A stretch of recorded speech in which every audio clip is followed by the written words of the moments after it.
ਅੱਜ 15 ਮਈ ਹੈ, ਦਿਨ ਸੋਮਵਾਰ ਹੈ। ਅਗਲੇ 2 ਦਿਨ ਫਿਰ ਪੰਜਾਬ ਦੇ ਵਿੱਚ ਮੀਂਹ ਦੀ ਸੰਭਾਵਨਾ ਹੈ। ਪਟਿਆਲਾ ਦੇ ਇਤਿਹਾਸਿਕ ਗੁਰੂ ਘਰ ਦੇ ਵਿੱਚ ਦਾਰੂ ਪੀ ਕੇ ਪਹੁੰਚੀ ਔਰਤ ਨੂੰ ਇੱਕ ਸ਼ਰਧਾਲੂ ਨੇ ਮੌਕੇ ਤੇ ਮਾਰਿਆ। ਅਦਾਲਤ ਨੇ ਜੁਡੀਸ਼ੀਅਲ ਰਿਮਾਂਡ ਤੇ ਭੇਜਿਆ। ਸੰਗਤ ਨੇ ਮੁਲਜ਼ਮ ਨਿਰਮਲਜੀਤ ਸਿੰਘ ਤੇ ਕੀਤੀ ਫੁੱਲਾਂ ਦੀ ਵਰਖਾ। ਆਪੋ ਇਨਸਾਫ ਕਰਨ ਨੂੰ ਐਸਜੀਪੀਸੀ ਸਮੇਤ ਸਿੱਖ ਭਾਈਚਾਰੇ ਨੇ ਦੱਸਿਆ ਸਿੱਖ ਰਵਾਇਤਾਂ ਦਾ ਹਿੱਸਾ। ਸਰਕਾਰ ਵੱਲੋਂ ਬੇਅਦਬੀ ਦੇ ਮਾਮਲਿਆਂ 'ਚ ਇਨਸਾਫ ਨਾ ਦੇਣ ਲਈ ਇਸ ਘਟਨਾ ਵਾਸਤੇ ਸਰਕਾਰ ਨੂੰ ਵੀ ਦੱਸਿਆ ਜ਼ਿੰਮੇਵਾਰ। ਪੰਜਾਬ ਦੇ ਵਿੱਚ ਬਿਜਲੀ ਮਹਿੰਗੀ ਹੋਈ। ਸੀਐਮ ਮਾਨ ਨੇ ਕਿਹਾ ਕਿ ਆਮ ਆਦਮੀ ਤੇ ਅਸਰ ਨਹੀਂ ਪਏਗਾ। ਸਾਰੇ ਵਿਰੋਧੀ ਇੱਕ ਸੁਰ ਬੋਲੇ, ਲੈ ਲੋ ਜਲੰਧਰ ਦੇ ਵਿੱਚ ਆਮ ਆਦਮੀ ਪਾਰਟੀ ਨੂੰ ਜਿਤਾਉਣ ਦਾ ਸਵਾਦ। ਪੰਜਾਬ ਦੇ ਵਿੱਚ 10 ਜੂਨ ਤੋਂ ਝੋਨੇ ਦੀ ਬਿਜਾਈ ਚਾਲੂ। ਸਿੱਧਾ ਝੋਨਾ ਬੀਜਣ ਵਾਲਿਆਂ ਨੂੰ ਮਿਲਣਗੇ 1500 ਰੁਪਏ ਪ੍ਰਤੀ ਏਕੜ। ਸਰਕਾਰੀ ਮੁਲਾਜ਼ਮਾਂ ਦੇ ਲਈ ਇਲਾਜ ਹੋਇਆ ਹੋਰ ਸਸਤਾ। ਦੇਸ਼ ਦੇ ਡਾਕਟਰਾਂ ਨੂੰ ਪ੍ਰੈਕਟਿਸ ਦੇ ਲਈ ਕੌਮੀ ਮੈਡੀਕਲ ਕਮਿਸ਼ਨ ਦੇ ਵਿੱਚ ਰਜਿਸਟਰਡ ਹੋਣਾ ਤੇ UID ਨੰਬਰ ਲੈਣਾ ਕੀਤਾ ਲਾਜ਼ਮੀ। ਪਾਕਿਸਤਾਨ ਦੇ ਵਿੱਚ ਸੁਪਰੀਮ ਕੋਰਟ ਤੇ ਹਮਲਾ।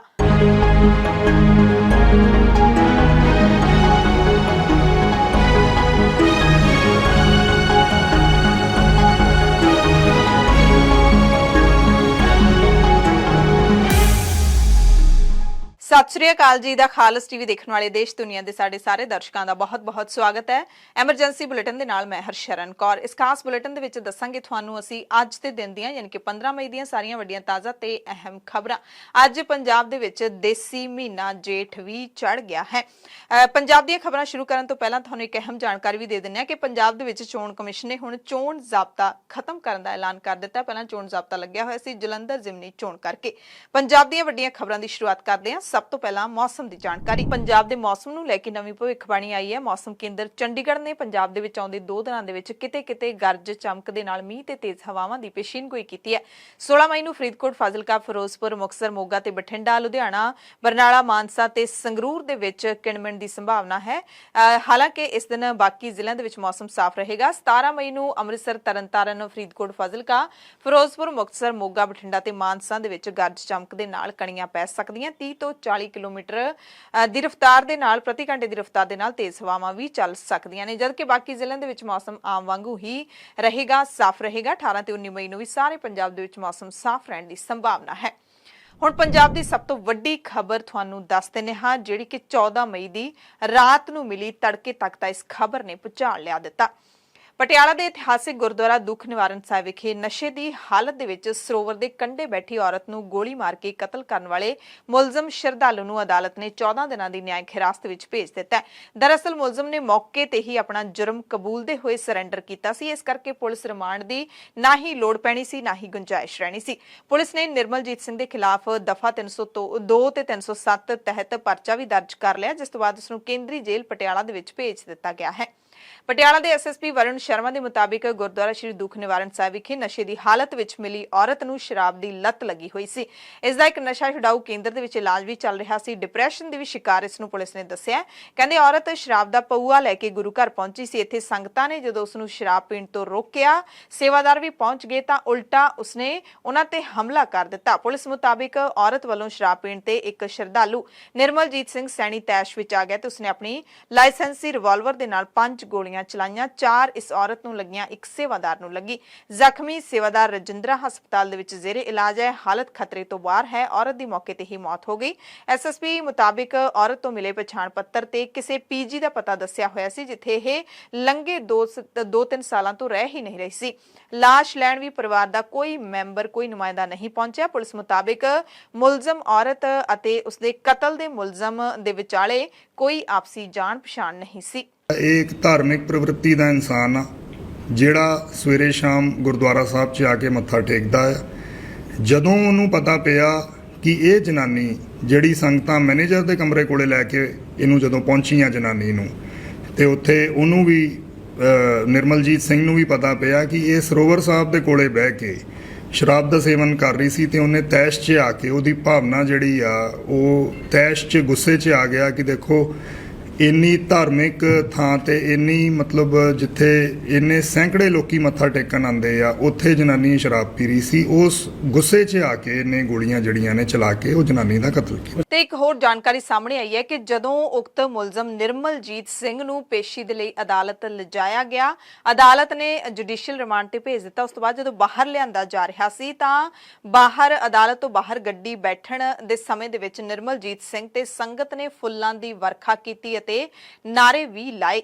ਮ੍ਰਿਤਕ ਔਰਤ ਦੀ ਪਛਾਣ ਪਰਵਿੰਦਰ ਕੌਰ ਉਮਰ 32 ਸਾਲ ਵਾਸੀ ਪਟਿਆਲਾ ਵਜੋਂ ਹੋਈ ਹੈ। ਕਿਤੇ ਇਸ ਨੂੰ ਜ਼ਿਰਕਪੁਰ ਦੀ ਵੀ ਦੱਸਿਆ ਜਾ ਰਿਹਾ ਹੈ। ਘਟਨਾ ਐਤਵਾਰ ਦੀ ਰਾਤ ਨੂੰ ਕਰੀਬ 10 ਵਜੇ ਵਾਪਰੀ। ਪਟਿਆਲਾ ਦੇ ਇੱਕ ਸਿੱਖ ਨੌਜਵਾਨ ਰਣਜੀਤ ਸਿੰਘ ਦੇ ਨਾਲ ਅਸੀਂ ਗੱਲਬਾਤ ਕੀਤੀ। ਉਹਨਾਂ ਦੱਸਿਆ ਕਿ ਮੌਕੇ ਤੇ ਮੌਜੂਦ ਗੁਰਦੁਆਰਾ ਸਾਹਿਬ ਦੇ ਮੁੱਖ ਗ੍ਰੰਥੀ ਪ੍ਰਣਾਮ ਸਿੰਘ ਅਤੇ ਹੋਰ ਕਮੇਟੀ ਮੁਲਾਜ਼ਮਾਂ ਦੇ ਮੁਤਾਬਿਕ ਉਕਤ ਔਰਤ ਸਰੋਵਰ ਦੇ ਕੰਢੇ ਬਹਿ ਕੇ ਸ਼ਰਾਬ ਤਾਂ ਨਹੀਂ ਪੀ ਰਹੀ ਸੀ, ਪਰ ਉਸਦੇ ਹੱਥ ਵਿੱਚ ਸ਼ਰਾਬ ਦੀ ਬੋਤਲ ਅਤੇ ਜਰਦਾ ਆਦਿਕ ਸੀ। ਉਹਦੇ ਹੱਥ ਵਿੱਚ ਜਿਹੜਾ ਬੈਗ ਸੀ ਉਹਦੇ ਵਿੱਚ ਰੱਖਿਆ ਹੋਇਆ ਸੀ, ਪਰ ਇਹ ਨਸ਼ੇ ਦੇ ਵਿੱਚ ਪੂਰੀ ਤਰ੍ਹਾਂ ਧੁੱਤ ਸੀ, ਯਾਨੀ ਕਿ ਪਹਿਲਾਂ ਤੋਂ ਹੀ दारू ਪੀ ਕੇ ਅੰਦਰ ਆਈ ਸੀ। ਸੇਵਾਦਾਰਾਂ ਵੱਲੋਂ ਇਸ ਨੂੰ ਰੋਕੇ ਜਾਣ ਦੇ ਬਾਵਜੂਦ ਇਹ ਨਾ ਰੁਕੀ, ਉਲਟਾ ਸੇਵਾਦਾਰਾਂ ਤੇ ਬੋਤਲ ਨਾਲ ਹਮਲਾ ਕਰਨ ਲੱਗੀ।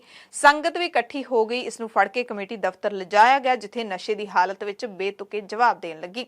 ਪੁਲਿਸ ਵੀ ਪਹੁੰਚ ਗਈ ਸੀ ਤੇ ਜਦੋਂ ਪੁਲਿਸ ਇਸ ਨੂੰ ਆਪਣੇ ਨਾਲ ਮੁੱਢਲੀ ਪੁੱਛਗਿੱਛ ਤੋਂ ਬਾਅਦ ਥਾਣੇ ਲਿਜਾਣ ਲੱਗੀ ਤਾਂ ਸੰਗਤ ਦੇ ਵਿੱਚ ਮੌਜੂਦ ਇੱਕ ਸ਼ਰਧਾਲੂ ਨਿਰਮਲਜੀਤ ਸਿੰਘ ਨੇ ਆਪਣੀ ਲਾਇਸੈਂਸੀ ਰਿਵਾਲਵਰ ਦੇ ਨਾਲ ਇਸ ਨੂੰ 5 ਗੋਲੀਆਂ ਮਾਰ ਦਿੱਤੀਆਂ। 4 ਮੁਲਜ਼ਮ ਔਰਤ ਦੇ ਲੱਗੀਆਂ, ਜਦਕਿ 5ਵੀਂ ਗੋਲੀ ਸੇਵਾਦਾਰ ਦੇ ਲੱਗੀ। ਔਰਤ ਦੀ ਤਾਂ ਮੌਕੇ ਤੇ ਹੀ ਮੌਤ ਹੋ ਗਈ। ਜ਼ਖਮੀ ਸੇਵਾਦਾਰ ਨੂੰ ਰਜਿੰਦਰਾ ਹਸਪਤਾਲ ਲਿਜਾਇਆ ਗਿਆ, ਜਿੱਥੇ ਉਸ ਦਾ ਇਲਾਜ ਚੱਲ ਰਿਹਾ ਹੈ। ਹਾਲਤ ਖਤਰੇ ਤੋਂ ਬਾਹਰ ਹੈ। ਵੀ ਉੱਥੇ ਇੱਕ ਮੁੰਡਾ ਤੇ ਇੱਕ ਬੀਬੀ ਬੈਠੇ ਸੀਗੇ, ਵੀ ਉਹ दारू ਪੀ ਰਹੇ ਸੀਗੇ। ਇਸ ਤਰ੍ਹਾਂ ਦੀ ਬਿਲਕੁਲ ਵੀ ਕੋਈ ਘਟਨਾ ਨਹੀਂ ਹੈ। ਨਾ ਉਹਦੇ ਨਾਲ ਕੋਈ ਮੁੰਡਾ ਸੀਗਾ, ਪਰ ਉਹਦੇ ਕੋਲ ਲਿਫਾਫੇ ਦੇ ਵਿੱਚ ਇੱਕ ਜਿਹੜਾ ਅਧੀਆ ਕਹਿੰਦੇ ਸ਼ਰਾਬ ਦਾ ਉਹ ਸੀਗਾ। ਉਹ ਬੀਬੀ ਨੇ ਉਹ ਅਧੀਏ ਦੀ ਬੋਤਲ ਦੇ ਨਾਲ ਉਸ ਸਿੰਘ ਦੇ ਰਾਗੀ ਸਿੰਘ ਦੇ ਉੱਤੇ ਵਾਰ ਕੀਤਾ। ਅਸੀਂ ਉਹਨੂੰ ਪੁੱਛ ਰਹੇ ਸੀ ਵੀ ਤੂੰ ਕਿੱਥੋਂ ਆ। ਉਹ ਬੇਤੁਕੀਆਂ ਗੱਲਾਂ ਅਸਲ 'ਚ ਬੋਲ ਰਹੀ ਸੀਗੀ। ਕਦੇ ਉਹ ਕਹਿ ਰਹੀ ਸੀ ਵੀ ਮੇਰੇ ਕੋਲ दारू ਹੈਗੀ ਸੀਗੀ, ਮੇਰੇ ਕੋਲ ਕਿਸੇ ਨੇ दारू ਪਾਤੀ ਹੈ, ਕਿਸੇ ਨੇ ਫਲਾਨ ਕਰਤਾ, ਵੀ ਉਹ ਨਸ਼ੇ ਦੀ ਓਵਰਡੋਜ਼ ਦੇ ਵਿੱਚ ਬਹੁਤ ਜ਼ਿਆਦਾ ਸੀ। ਪਰ ਜਿਹੜੀ ਗੱਲ ਸੋਸ਼ਲ ਮੀਡੀਆ ਤੇ ਇਹ ਰਹੀ ਵੀ ਉੱਥੇ ਬੈਠ ਕੇ दारू ਪੀਤੀ ਜਾ ਰਹੀ ਸੀਗੀ, ਇਵੇਂ ਦੀ ਕੋਈ ਵੀ ਘਟਨਾ ਨਹੀਂ ਹੈ। ਉੱਥੇ ਜਿਹੜੀ ਸੰਗਤ ਹਾਜ਼ਰ ਸੀਗੀ ਮੌਕੇ ਤੇ, ਤਾਂ ਉਹ ਇਹ ਗੱਲ ਕਹਿ ਰਹੀ ਸੀਗੀ ਵੀ ਆਪਾਂ ਨੂੰ, ਅਸੀਂ ਉਹ ਸਿੰਘ ਦੇ ਨਾਲ ਖੜੇ ਹਾਂ, ਉਹਨੇ ਜੋ ਕੀਤਾ ਬਹੁਤ ਚੜ੍ਹਦੀ ਕਲਾ ਵਾਲਾ ਕੀਤਾ, ਤਾਂ ਅਸੀਂ ਚਾਹੁੰਦੇ ਵੀ ਉਹਦੇ ਉੱਤੇ ਪਰਚਾ ਨਾ ਪਵੇ।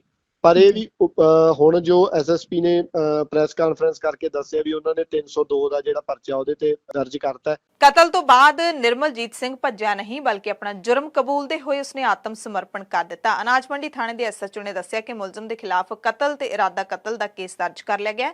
ਮੁਲਜ਼ਮ ਦਾ ਰਿਵਾਲਵਰ ਵੀ ਬਰਾਮਦ ਕਰ ਲਿਆ ਗਿਆ। ਹਾਲਾਂਕਿ ਜਦੋਂ ਉਸਨੇ ਸਰੈਂਡਰ ਕੀਤਾ ਤਾਂ ਆਪਣਾ ਰਿਵਾਲਵਰ ਵੀ ਦੇ ਦਿੱਤਾ। ਮੁਲਜ਼ਮ ਦੇ ਕਰੀਬੀ ਰਿਸ਼ਤੇਦਾਰਾਂ ਦਾ ਕਹਿਣਾ ਹੈ ਕਿ ਨਿਰਮਲਜੀਤ ਸਿੰਘ ਸੈਣੀ ਦਾ ਕੁਝ ਸਮਾਂ ਪਹਿਲਾਂ ਆਪਣੀ ਪਤਨੀ ਤੋਂ ਤਲਾਕ ਹੋ ਗਿਆ ਸੀ। ਮੁਲਜ਼ਮ ਨਿਰਮਲਜੀਤ ਸਿੰਘ ਦੇ ਮਾਮਾ ਮੋਹਨ ਸਿੰਘ ਦੇ ਮੁਤਾਬਿਕ ਨਿਰਮਲਜੀਤ ਸ਼ਾਂਤ ਸੁਭਾਅ ਦਾ ਗੁਰਸਿੱਖ ਇਨਸਾਨ ਹੈ। ਰੋਜ਼ਾਨਾ ਗੁਰੂ ਘਰ ਜਾਂਦਾ ਸੀ। ਮਾਮੇ ਮੁਤਾਬਿਕ ਨਿਰਮਲਜੀਤ ਨੇ ਜੋ ਵੀ ਕੀਤਾ ਵਧੀਆ ਕੀਤਾ, ਜੋ ਕੁਝ ਹੋਇਆ ਉਹ ਪਰਮਾਤਮਾ ਦੇ ਭਾਣੇ ਦੇ ਵਿੱਚ ਹੋਇਆ। ਸ਼੍ਰੋਮਣੀ ਗੁਰਦੁਆਰਾ ਪ੍ਰਬੰਧਕ ਕਮੇਟੀ ਦੇ ਪ੍ਰਧਾਨ ਐਡਵੋਕੇਟ ਹਰਜਿੰਦਰ ਸਿੰਘ ਧਾਮੀ ਨੇ ਤਿੱਖਿਆ ਬਿਆਨ ਦਿੰਦਿਆਂ ਇਸ ਘਿਨਾਉਣੀ ਹਰਕਤ ਨੂੰ ਸਾਜ਼ਿਸ਼ ਦੱਸਿਆ ਹੈ। ਉਹਨਾਂ ਕਿਹਾ ਕਿ ਸਹਿਜੇ ਹੀ ਵਾਪਰਿਆ ਵਰਤਾਰਾ ਇਹ ਨਹੀਂ ਹੋ ਸਕਦਾ। ਧਾਮੀ ਨੇ ਕਿਹਾ ਕਿ ਸਿੱਖ ਵਿਰੋਧੀ ਸ਼ਕਤੀਆਂ ਦੇ ਵੱਲੋਂ ਸੋਚੀ ਸਮਝੀ ਸਾਜ਼ਿਸ਼ ਦੇ ਨਾਲ ਗੁਰੂ ਘਰਾਂ ਨੂੰ ਨਿਸ਼ਾਨਾ ਬਣਾਇਆ ਜਾ ਰਿਹਾ ਹੈ, ਜਦਕਿ ਸਰਕਾਰ ਮੂਕ ਦਰਸ਼ਕ ਬਣ ਕੇ ਦੇਖ ਰਹੀ ਹੈ। ਉਹਨਾਂ ਸੱਚਖੰਡ ਸ੍ਰੀ ਦਰਬਾਰ ਸਾਹਿਬ ਦੇ ਨੇੜੇ ਧਮਾਕਿਆਂ ਅਤੇ ਸ਼ਰਧਾਲੂਆਂ ਦੀ ਮਾਰ ਕੁਟਾਈ ਦੀਆਂ ਘਟਨਾਵਾਂ ਅਤੇ ਕਦੇ ਵੱਖ-ਵੱਖ ਥਾਵਾਂ ਤੇ ਸ੍ਰੀ ਗੁਰੂ ਗ੍ਰੰਥ ਸਾਹਿਬ ਜੀ ਦੀ ਬੇਅਦਬੀ ਦੇ ਮਾਮਲਿਆਂ ਨੂੰ ਸਿੱਖ ਵਿਰੋਧੀ ਵਰਤਾਰਾ ਦੱਸਦੇ ਇਸ ਨੂੰ ਪੰਜਾਬ ਸਰਕਾਰ ਦੀ ਨਾਕਾਮੀ ਦਾ ਨਤੀਜਾ ਦੱਸਿਆ ਹੈ। ਪ੍ਰਧਾਨ ਨੇ ਕਿਹਾ ਕਿ ਜੇ ਸਰਕਾਰ ਸੰਜੀਦਾ ਹੋ ਕੇ ਬਣਨ ਦੀ ਜ਼ਿੰਮੇਵਾਰੀ ਨਿਭਾਵੇ ਹਰ ਕੇਸ ਦੇ ਵਿੱਚ, ਤਾਂ ਅਜਿਹੀਆਂ ਸਾਜ਼ਿਸ਼ੀ ਘਟਨਾਵਾਂ ਤੇ ਰੋਕ ਲੱਗ ਸਕਦੀ ਹੈ। ਇਸ ਤੋਂ ਪਹਿਲਾਂ ਪਟਿਆਲਾ ਦੇ ਵਿੱਚ ਐਸਜੀਪੀਸੀ ਮੈਂਬਰਾਂ ਨੇ ਆਪਣਾ ਪੱਖ ਰੱਖਦਿਆਂ ਇਸ ਘਟਨਾ ਦੀ ਨਿਖੇਧੀ ਕੀਤੀ। ਐਸਜੀਪੀਸੀ ਮੈਂਬਰ ਕਰਤਾਰ ਸਿੰਘ ਨੇ ਔਰਤ ਵੱਲੋਂ ਗੁਰੂ ਘਰ ਦੇ ਅੰਦਰ ਸ਼ਰਾਬ ਦੇ ਸੇਵਨ ਨੂੰ ਮੰਦਭਾਗਾ ਦੱਸਦਿਆਂ ਕਿਹਾ ਕਿ ਸਿੱਖ ਕਦੇ ਵੀ ਬੇਅਦਬੀ ਬਰਦਾਸ਼ਤ ਨਹੀਂ ਕਰ ਸਕਦੇ। ਇਹ ਕਤਲ ਨਹੀਂ, ਸਿੱਖਾਂ ਦਾ ਰੋਸ ਸੀ। ਸਰਕਾਰ ਨੇ ਬੇਅਦਬੀ ਦੀ ਕਿਸੇ ਵੀ ਘਟਨਾ ਦਾ ਇਨਸਾਫ ਨਹੀਂ ਦਿੱਤਾ, ਇਸੇ ਕਰਕੇ ਇਹ ਰੋਸ ਉਪਜਿਆ ਹੈ। ਤੇ ਉਹਨਾਂ ਨੇ ਸੇਵਾਦਾਰਾਂ ਨੂੰ ਵੀ ਥਾਪੜਾ ਦਿੰਦਿਆਂ ਕਿਹਾ ਕਿ ਸੇਵਾਦਾਰਾਂ ਨੇ ਆਪਣੀ ਡਿਊਟੀ ਬਾਖੂਬੀ ਨਿਭਾਈ। ਅੱਖੀ ਦੇਖੀ ਸਾਰੀ ਵਾਰਦਾਤ ਦੱਸਦਿਆਂ ਕਿਹਾ ਕਿ ਰਾਤ ਨੂੰ ਘਟਨਾ ਤੋਂ ਬਾਅਦ ਪੁਲਿਸ ਜਦੋਂ ਉਕਤ ਔਰਤ ਨੂੰ ਮੁੱਢਲੀ ਪੁੱਛਗਿੱਛ ਤੋਂ ਬਾਅਦ ਲਿਜਾਣ ਲੱਗੀ ਤਾਂ ਇੱਕ ਸ਼ਰਧਾਲੂ ਨੇ ਭਾਵਨਾ 'ਚ ਵਹਿ ਕੇ ਆਪਣੇ ਰਿਵਾਲਵਰ ਦੇ ਨਾਲ ਗੋਲੀਆਂ ਦਾਗ ਦਿੱਤੀਆਂ, ਜਿਸ ਨਾਲ ਔਰਤ ਦੀ ਮੌਕੇ ਤੇ ਹੀ ਮੌਤ ਹੋ ਗਈ ਤੇ ਸਿੰਘ ਨੇ ਰਿਵਾਲਵਰ ਸਣੇ ਆਤਮ ਸਮਰਪਣ ਕਰ ਦਿੱਤਾ। ਉਹਨਾਂ ਦੱਸਿਆ ਕਿ ਉਸ ਮਹਿਲਾ ਦੇ ਬੈਗ ਵਿੱਚੋਂ ਜਰਦੇ ਦੀਆਂ ਪੁੜੀਆਂ ਤੇ ਨਸ਼ੇ ਦੀਆਂ ਹੋਰ ਗੋਲੀਆਂ ਵੀ ਮਿਲੀਆਂ। ਉਹਨਾਂ ਸਪਸ਼ਟ ਕੀਤਾ ਕਿ ਇਸ ਔਰਤ ਨੂੰ, ਮੁਲਜ਼ਮ ਔਰਤ ਨੂੰ ਗੋਲੀ ਗੁਰੂ ਘਰ ਤੋਂ ਬਾਹਰ ਮਾਰੀ ਗਈ ਹੈ, ਨਾ ਕਿ ਪ੍ਰਕਰਮਾਂ ਦੇ ਵਿੱਚ, ਜਿਵੇਂ ਕਿ ਸੋਸ਼ਲ ਮੀਡੀਆ ਤੇ ਕਹਿੰਦੇ ਲੋਕ ਵਾਇਰਲ ਕਰ ਰਹੇ ਨੇ। ਅਜਿਹੀ ਕੋਈ ਗੱਲ ਨਹੀਂ ਹੈ। ਵੱਖ-ਵੱਖ ਗੁਰੂ ਘਰਾਂ ਵਿੱਚ ਬੇਅਦਬੀਆਂ ਹੁੰਦੀਆਂ ਆ ਰਹੀਆਂ ਵਾ। ਮੈਂ ਸਮਝਦਾ ਕਿ ਇਹਦੇ ਪਿੱਛੇ ਕੀ ਸਾਜ਼ਿਸ਼ਾਂ ਨੇ, ਕੀ ਕਾਰਨ ਨੇ, ਨਾ ਤਾਂ ਸਰਕਾਰਾਂ ਇਹ ਸਾਬਤ ਕਰ ਸਕੀਆਂ ਹਾਲੇ ਤੱਕ, ਨਾ ਸਿੱਖ ਕੌਮ ਨੂੰ ਕੋਈ ਇਨਸਾਫ ਹੀ ਦੇ ਸਕੀਆਂ ਹਾਲੇ ਤੱਕ, ਕੋਈ ਪਤਾ ਨਹੀਂ ਲੱਗ ਰਿਹਾ। ਇਸੇ ਕਰਕੇ ਮੈਂ ਸਮਝਦਾ ਕਿ ਲੋਕ ਆ ਪਿਛਲੇ ਸਮੇਂ ਤੋਂ ਦੇਖ ਰਹੇ ਭਾਵੇਂ ਮਰਿੰਡੇ ਵਾਲੀ ਗੁਰਦੁਆਰਾ ਸਾਹਿਬ ਵਾਲੀ ਵੀ ਘਟਨਾ ਜਾਂ ਕੱਲ੍ਹ ਇੱਥੇ ਗੁਰਦੁਆਰਾ ਦੂਖਨਿਵਾਰਨ ਸਾਹਿਬ ਵਿਖੇ ਵਾਪਰੀ ਹੈ, ਸੰਗਤ ਦੇ ਵਿੱਚ ਰੋਸ ਹੋਣ ਕਰਕੇ ਤੇ ਸਰਕਾਰਾਂ ਕੋਲੋਂ ਇਨਸਾਫ ਨਾ ਮਿਲਣ ਕਰਕੇ ਮੈਂ ਸਮਝਦਾ ਕਿ ਸੰਗਤਾਂ ਆਪ ਹੀ ਇਨਸਾਫ ਕਰਨ ਲੱਗ ਗਈਆਂ। ਇਹ ਸਮਝਣ ਦੀ ਲੋੜ ਆ। ਸਰਕਾਰਾਂ ਇਹ ਸਾਬਤ ਨਹੀਂ ਕਰ ਸਕੀਆਂ, ਨਾ ਕੋਈ ਸਪਸ਼ਟ ਕਰ ਸਕੀਆਂ। ਇਸ ਮੌਕੇ ਮੌਜੂਦ ਇੱਕ ਰਾਗੀ ਸਿੰਘ ਨੇ ਦਾਅਵਾ ਕੀਤਾ ਕਿ ਉਕਤ ਔਰਤ ਬੇਅਦਬੀ ਦੀ ਮਨਸ਼ਾ ਦੇ ਨਾਲ ਇੱਥੇ ਆਈ ਸੀ, ਪਰ ਇਸ ਦੀ ਮਨਸ਼ਾ ਪੂਰੀ ਨਹੀਂ ਹੋ ਸਕੀ।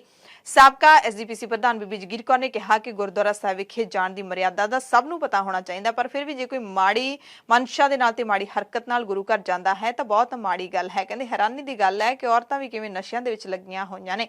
ਜੇ ਉਹਨੂੰ ਕਹਿੰਦੇ ਸ਼ਰਾਬ ਪੀਣੀ ਸੀ ਤਾਂ ਉਹਨੂੰ ਗੁਰੂ ਘਰ ਹੀ ਲੱਭਿਆ ਸੀ। ਬੀਬੀ ਜਗੀਰ ਕੌਰ ਨੇ ਕਿਹਾ ਕਿ ਉਸ ਦਾ ਕਤਲ ਸੰਗਤ ਦੇ ਮਨ ਦਾ ਰੋਸ ਸੀ। ਹਰਿਆਣਾ ਸਿੱਖ ਗੁਰਦੁਆਰਾ ਮੈਨੇਜਮੈਂਟ ਕਮੇਟੀ ਦੇ ਸਾਬਕਾ ਪ੍ਰਧਾਨ ਬਲਜੀਤ ਸਿੰਘ ਦਾਦੂਵਾਲ ਨੇ ਟਵੀਟ ਕੀਤਾ ਕਿ ਪਟਿਆਲਾ ਦੇ ਵਿੱਚ ਗੁਰਦੁਆਰਾ ਦੁੱਖ ਨਿਵਾਰਨ ਸਾਹਿਬ ਦੀ ਬੇਅਦਬੀ ਕਰਨ ਵਾਲੀ ਦੋਸ਼ੀ ਔਰਤ ਨੂੰ ਸਜ਼ਾ ਦੇਣ ਵਾਲੇ ਸਿੰਘ ਦੇ ਨਾਲ ਪੰਜਾਬ ਸਰਕਾਰ ਨਰਮਾਈ ਵਰਤੇ। ਇਸੇ ਤਰ੍ਹਾਂ ਸੰਗਤ ਤੇ ਕੁਝ ਹੋਰ ਸਿੱਖ ਜਥੇਬੰਦੀਆਂ ਨੇ ਵੀ ਔਰਤ ਨੂੰ ਗੋਲੀ ਮਾਰਨ ਵਾਲੇ ਨਿਰਮਲਜੀਤ ਸਿੰਘ ਖਿਲਾਫ ਕਾਰਵਾਈ ਨਾ ਕੀਤੇ ਜਾਣ ਦੀ ਮੰਗ ਕੀਤੀ ਹੈ। ਦਰਅਸਲ ਸਿੱਖ ਭਾਈਚਾਰੇ ਦਾ ਜ਼ਿਆਦਾਤਰ ਹਿੱਸਾ ਇਸ ਨੂੰ ਸੋਧਾ ਲਾਉਣਾ ਦੱਸ ਰਿਹਾ ਹੈ ਕਿ ਸਿੱਖਾਂ ਨੇ ਮੌਕੇ ਤੇ ਹੀ ਇਨਸਾਫ ਕਰ ਦਿੱਤਾ ਹੈ। ਸਿੱਖ ਭਾਈਚਾਰਾ ਕਹਿੰਦਾ ਹੈ ਕਿ ਆਪਣੇ ਜਿਹੜੀਆਂ ਸਾਡੀਆਂ ਰਵਾਇਤਾਂ ਨੇ ਉਸ ਦੇ ਮੁਤਾਬਿਕ ਇਹ ਇਨਸਾਫ ਕੀਤਾ ਗਿਆ ਹੈ, ਕਿਉਂਕਿ ਜਦੋਂ ਦੁਨਿਆਵੀ ਅਦਾਲਤਾਂ ਇਨਸਾਫ ਨਾ ਦੇਣ ਤਾਂ ਫਿਰ ਸਿੱਖ ਆਪ ਇਨਸਾਫ ਕਰਦੇ ਨੇ। ਇਸ ਦੇ ਨਾਲ ਹੀ ਇਸ ਵੱਡੀ ਘਟਨਾ ਨੂੰ ਲੈ ਕੇ ਕੁਝ ਅਹਿਮ ਸਵਾਲ ਵੀ ਖੜੇ ਹੁੰਦੇ ਨੇ ਕਿ ਜੇ ਗੁਰੂ ਘਰਾਂ ਦੇ ਵਿੱਚ ਬੇਅਦਬੀ ਤੇ ਮਰਿਆਦਾ ਦਾ ਘਾਣ ਕਰਨ ਵਾਲੇ ਸਾਰੇ ਮਾਨਸਿਕ ਰੋਗੀ ਹੁੰਦੇ ਨੇ ਤਾਂ ਇਹਨਾਂ ਸਾਰਿਆਂ ਨੂੰ ਗੁਰੂ ਘਰ ਹੀ ਕਿਉਂ ਦਿਸਦੇ ਨੇ? ਕੀ ਇਹਨਾਂ ਨੂੰ ਨੀਮ ਪਾਗਲ ਕਰਕੇ ਜਾਂ ਫਿਰ ਨਸ਼ਾ ਖਵਾ ਕੇ ਕੋਈ ਜਾਣਬੁੱਝ ਕੇ ਤਾਂ ਨਹੀਂ ਭੇਜਦਾ? ਕਿ ਐਸਜੀਪੀਸੀ ਦੇ ਪ੍ਰਬੰਧਾਂ ਦੇ ਵਿੱਚ ਵੀ ਕਿਤੇ ਨਾਕਾਮੀ ਤਾਂ ਨਹੀਂ? ਕਿਉਂਕਿ ਸਵਾਲ ਉੱਠਦਾ ਹੈ ਕਿ ਇਸ ਔਰਤ ਦੇ ਪਰਸ ਦੇ ਵਿੱਚ ਦਾਰੂ ਦੀ ਬੋਤਲ ਅੰਦਰ ਕਿਵੇਂ ਚਲੀ ਗਈ? ਜੇ ਇਹ ਦਾਰੂ ਬਾਹਰੋਂ ਪੀ ਕੇ ਆਈ ਸੀ ਤਾਂ ਨਸ਼ੇ ਵਿੱਚ ਧੁੱਤ ਔਰਤ ਤੇ ਕੀ ਪਹਿਰੇਦਾਰਾਂ ਦੀ ਨਿਗਾਹ ਹੀ ਨਹੀਂ ਪਈ? ਕਿ ਇਹ ਸਾਰਾ ਕੁਝ ਸੰਗਤ ਦੇ ਮਨਾਂ ਦੇ ਵਿੱਚ ਦਹਿਸ਼ਤ ਦਾ ਮਾਹੌਲ ਪੈਦਾ ਕਰਨ ਦੇ ਲਈ ਤਾਂ ਨਹੀਂ ਕੀਤਾ ਜਾ ਰਿਹਾ ਜਿਵੇਂ ਐਸਜੀਪੀਸੀ ਦੇ ਪ੍ਰਧਾਨ ਕਹਿ ਰਹੇ ਨੇ? ਜੇ ਗੁਰੂ ਘਰ ਅੰਦਰ ਆਉਂਦੇ ਹਰ ਸ਼ਰਧਾਲੂ ਦੀ ਚੈਕਿੰਗ ਕਰਨ ਵਰਗਾ ਨਿਯਮ ਬਣਾਇਆ ਜਾਣਾ ਚਾਹੀਦਾ ਤਾਂ ਕੀ ਇਹ ਸਹੀ ਕਦਮ ਹੋਵੇਗਾ? ਕਿਉਂਕਿ ਚੰਗੀ ਭਾਵਨਾ ਦੇ ਨਾਲ ਗੁਰੂ ਘਰ ਗਏ ਸ਼ਰਧਾਲੂ ਦੀ ਤਲਾਸ਼ੀ ਲੈਣਾ ਕਿਤੇ ਨਾ ਕਿਤੇ ਉਸ ਸ਼ਰਧਾਲੂ ਦੇ ਲਈ ਹੱਤਕ ਦਾ ਮਸਲਾ ਬਣ ਜਾਂਦਾ ਹੈ। ਤੇ ਕੀ ਐਸਜੀਪੀਸੀ ਸਾਰੇ ਗੁਰੂ ਘਰਾਂ ਦੇ ਵਿੱਚ ਅਜਿਹਾ ਕਰਨ ਦੇ ਵਿੱਚ ਕਾਮਯਾਬ ਹੋ ਸਕੇਗੀ? ਕਿਉਂਕਿ ਐਸਜੀਪੀਸੀ ਨੇ ਤਾਜ਼ਾ ਇਹ ਫੈਸਲਾ ਲਿਆ ਹੈ ਸੱਚਖੰਡ ਸ੍ਰੀ ਹਰਿਮੰਦਰ ਸਾਹਿਬ ਦੇ ਆਲੇ ਦੁਆਲੇ ਵਾਪਰੇ ਧਮਾਕਿਆਂ ਦੀਆਂ ਘਟਨਾਵਾਂ ਤੋਂ ਬਾਅਦ ਕਿ ਤਕਰੀਬਨ ਸਾਰੇ ਗੁਰੂ ਘਰਾਂ ਦੇ ਵਿੱਚ ਸਕੈਨਰ ਲਾਏ ਜਾਣਗੇ। ਸਕੈਨਰ ਲਾਏ ਜਾਣ ਦਾ ਮਤਲਬ ਹੁੰਦਾ ਹੈ ਕਿ ਜਿਹੜਾ ਵੀ ਸ਼ਰਧਾਲੂ ਅੰਦਰ ਜਾਵੇਗਾ ਗੁਰੂ ਘਰ ਦੇ ਵਿੱਚ ਚਾਰਾਂ ਦਰਵਾਜ਼ਿਆਂ ਚੋਂ ਕਿਸੇ ਵੀ ਦਰਵਾਜ਼ੇ ਰਾਹੀਂ ਜਾਏਗਾ, ਉਸ ਨੂੰ ਸਕੈਨ ਕੀਤਾ ਜਾਏਗਾ। ਉਸ ਦੀ ਜਿਹੜੀ ਸਕੈਨਿੰਗ ਕੀਤੀ ਜਾਏਗੀ ਉਹਦੇ ਕੱਪੜਿਆਂ ਦੀ ਜਿਹੜੇ ਉਹਨੇ ਪਾਏ ਹੁੰਦੇ ਨੇ ਤੇ ਉਹਦੇ ਸਮਾਨ ਦੀ ਸਕੈਨਿੰਗ ਕੀਤੀ ਜਾਏਗੀ ਤਾਂ ਜੋ ਕੁਝ ਇਤਰਾਜ਼ਯੋਗ ਵਸਤੂ ਅੰਦਰ ਨਾ ਲਿਜਾ ਸਕੇ। ਜਲੰਧਰ ਜ਼ਿਮਨੀ ਚੋਣ ਜਿੱਤਣ ਤੋਂ ਬਾਅਦ ਆਮ ਆਦਮੀ ਪਾਰਟੀ ਦੀ ਸਰਕਾਰ ਨੇ ਪੰਜਾਬੀਆਂ ਨੂੰ ਵੱਡਾ ਝਟਕਾ ਦਿੱਤਾ ਹੈ। ਪੰਜਾਬ ਦੇ ਵਿੱਚ ਬਿਜਲੀ ਮਹਿੰਗੀ ਹੋ ਗਈ ਹੈ। ਹਾਲਾਂਕਿ ਮੁੱਖ ਮੰਤਰੀ ਭਗਵੰਤ ਮਾਨ ਨੇ ਕਿਹਾ ਕਿ ਆਮ ਆਦਮੀ ਤੇ ਅਸਰ ਨਹੀਂ ਪਏਗਾ। ਜ਼ਿਮਨੀ ਚੋਣ ਖਤਮ ਹੁੰਦੇ ਹੀ ਪੰਜਾਬ ਦੇ ਵਿੱਚ ਬਿਜਲੀ ਦੇ ਭਾਅ ਦੇ ਵਿੱਚ ਵਾਧਾ ਕੀਤਾ ਗਿਆ ਹੈ। ਇਸ ਦੀ ਖਾਸ ਚਰਚਾ ਹੋ ਰਹੀ ਹੈ। ਮੁੱਖ ਮੰਤਰੀ ਭਗਵੰਤ ਮਾਨ ਨੇ ਲੋਕਾਂ ਨੂੰ ਭਰੋਸਾ ਦਿੱਤਾ ਕਿ 600 ਯੂਨਿਟ ਤੱਕ ਬਿਜਲੀ ਫ੍ਰੀ ਜਾਰੀ ਰਹੇਗੀ, ਪਰ ਜਿਹੜੇ ਲੋਕ ਉਸ ਤੋਂ ਵੱਧ ਬਿਜਲੀ ਦੀ ਵਰਤੋਂ ਕਰਨਗੇ ਉਹਨਾਂ ਨੂੰ ਹੀ ਵਧੇ ਹੋਏ ਬਿੱਲ ਦੇ ਹਿਸਾਬ ਨਾਲ ਜੇਬ ਹੈ ਜਿਹੜੀ ਉਹ ਢਿੱਲੀ ਕਰਨੀ ਪਊਗੀ। ਵਧੀ ਹੋਈ ਬਿਜਲੀ ਦੀ ਕੀਮਤ 16 ਮਈ ਤੋਂ ਯਾਨੀ ਕਿ ਮੰਗਲਵਾਰ ਤੋਂ ਲਾਗੂ ਹੋ ਜਾਏਗੀ। ਪੀਐਸਪੀਸੀਐਲ ਦੇ ਵੱਲੋਂ ਵੱਖ-ਵੱਖ ਯੂਨਿਟਾਂ ਦੇ ਹਿਸਾਬ ਦੇ ਨਾਲ ਬਿਜਲੀ ਦੀਆਂ ਦਰਾਂ ਵਧਾ ਦਿੱਤੀਆਂ ਗਈਆਂ ਨੇ। 16 ਮਈ ਤੋਂ ਲਾਗੂ ਹੋਣ ਵਾਲੀਆਂ ਬਿਜਲੀ ਦੀਆਂ ਵਧੀਆਂ ਹੋਈਆਂ ਦਰਾਂ ਨੂੰ 3 ਸਲਾਬਾਂ ਦੇ ਵਿੱਚ ਵੰਡਿਆ ਗਿਆ ਹੈ। 0 ਤੋਂ ਲੈ ਕੇ 100 ਯੂਨਿਟ ਤੱਕ 70 ਪੈਸੇ ਪ੍ਰਤੀ ਯੂਨਿਟ ਵਾਧਾ ਕੀਤਾ ਬਿਜਲੀ ਦੇ ਰੇਟਾਂ 'ਚ। 101 ਯੂਨਿਟ ਤੋਂ 300 ਯੂਨਿਟ ਤੱਕ 80 ਪੈਸੇ, 300 ਤੋਂ ਲੈ ਕੇ 300 ਤੋਂ ਵੱਧ ਯੂਨਿਟ ਬਿਜਲੀ ਖਪਤ ਕਰਨ ਤੇ 45 ਪੈਸੇ ਤੇ 300 ਯੂਨਿਟ ਫ੍ਰੀ ਬਿਜਲੀ ਤੋਂ ਇੱਕ ਵੀ ਯੂਨਿਟ ਜੇ ਤੁਸੀਂ ਵੱਧ ਖਰਚ ਕਰਦੇ ਹੋ ਤਾਂ ਤੁਹਾਨੂੰ ਵਧੀਆਂ ਹੋਈਆਂ ਨਵੀਆਂ ਦਰਾਂ ਦੇ ਹਿਸਾਬ ਨਾਲ ਪੈਸੇ ਦੇਣੇ ਪੈਣਗੇ। ਵਧੀਆਂ ਹੋਈਆਂ ਦਰਾਂ ਨੂੰ ਜੇ ਅਸੀਂ ਤੁਹਾਨੂੰ ਸੌਖੇ ਤਰੀਕੇ ਨਾਲ ਸਮਝਾਈਏ ਤਾਂ ਜੇ ਤੁਹਾਡਾ ਲੋਡ 2 ਕਿਲੋਵਾਟ ਤੱਕ ਦਾ ਹੈ ਤੇ ਤੁਹਾਡਾ ਬਿੱਲ 300 ਯੂਨਿਟ ਪ੍ਰਤੀ ਮਹੀਨੇ ਦੇ ਅੰਦਰ ਰਹਿੰਦਾ ਹੈ ਤਾਂ ਬਿੱਲ ਤੁਹਾਡਾ ਜ਼ੀਰੋ ਹੀ ਰਹੇਗਾ, ਤੁਹਾਨੂੰ ਫਿਕਰ ਕਰਨ ਦੀ ਕੋਈ ਲੋੜ ਨਹੀਂ ਹੈ। ਪਰ ਜੇ ਤੁਸੀਂ 400 ਯੂਨਿਟ ਬਿਜਲੀ ਦੀ ਵਰਤੋਂ ਕਰਦੇ ਹੋ ਤਾਂ ਪਹਿਲੇ 100 ਯੂਨਿਟ ਦੇ ਲਈ ਤੁਹਾਨੂੰ 70 ਰੁਪਏ ਵੱਧ ਦੇਣੇ ਪੈਣਗੇ। 101 ਤੋਂ 300 ਯੂਨਿਟ ਤੱਕ ਯਾਨੀ ਕਿ 200 ਯੂਨਿਟ ਤੱਕ 80 ਪੈਸੇ ਦੇ ਹਿਸਾਬ ਨਾਲ ਤੁਹਾਨੂੰ 160 ਰੁਪਏ ਵਾਧੂ ਦੇਣੇ ਪੈਣਗੇ।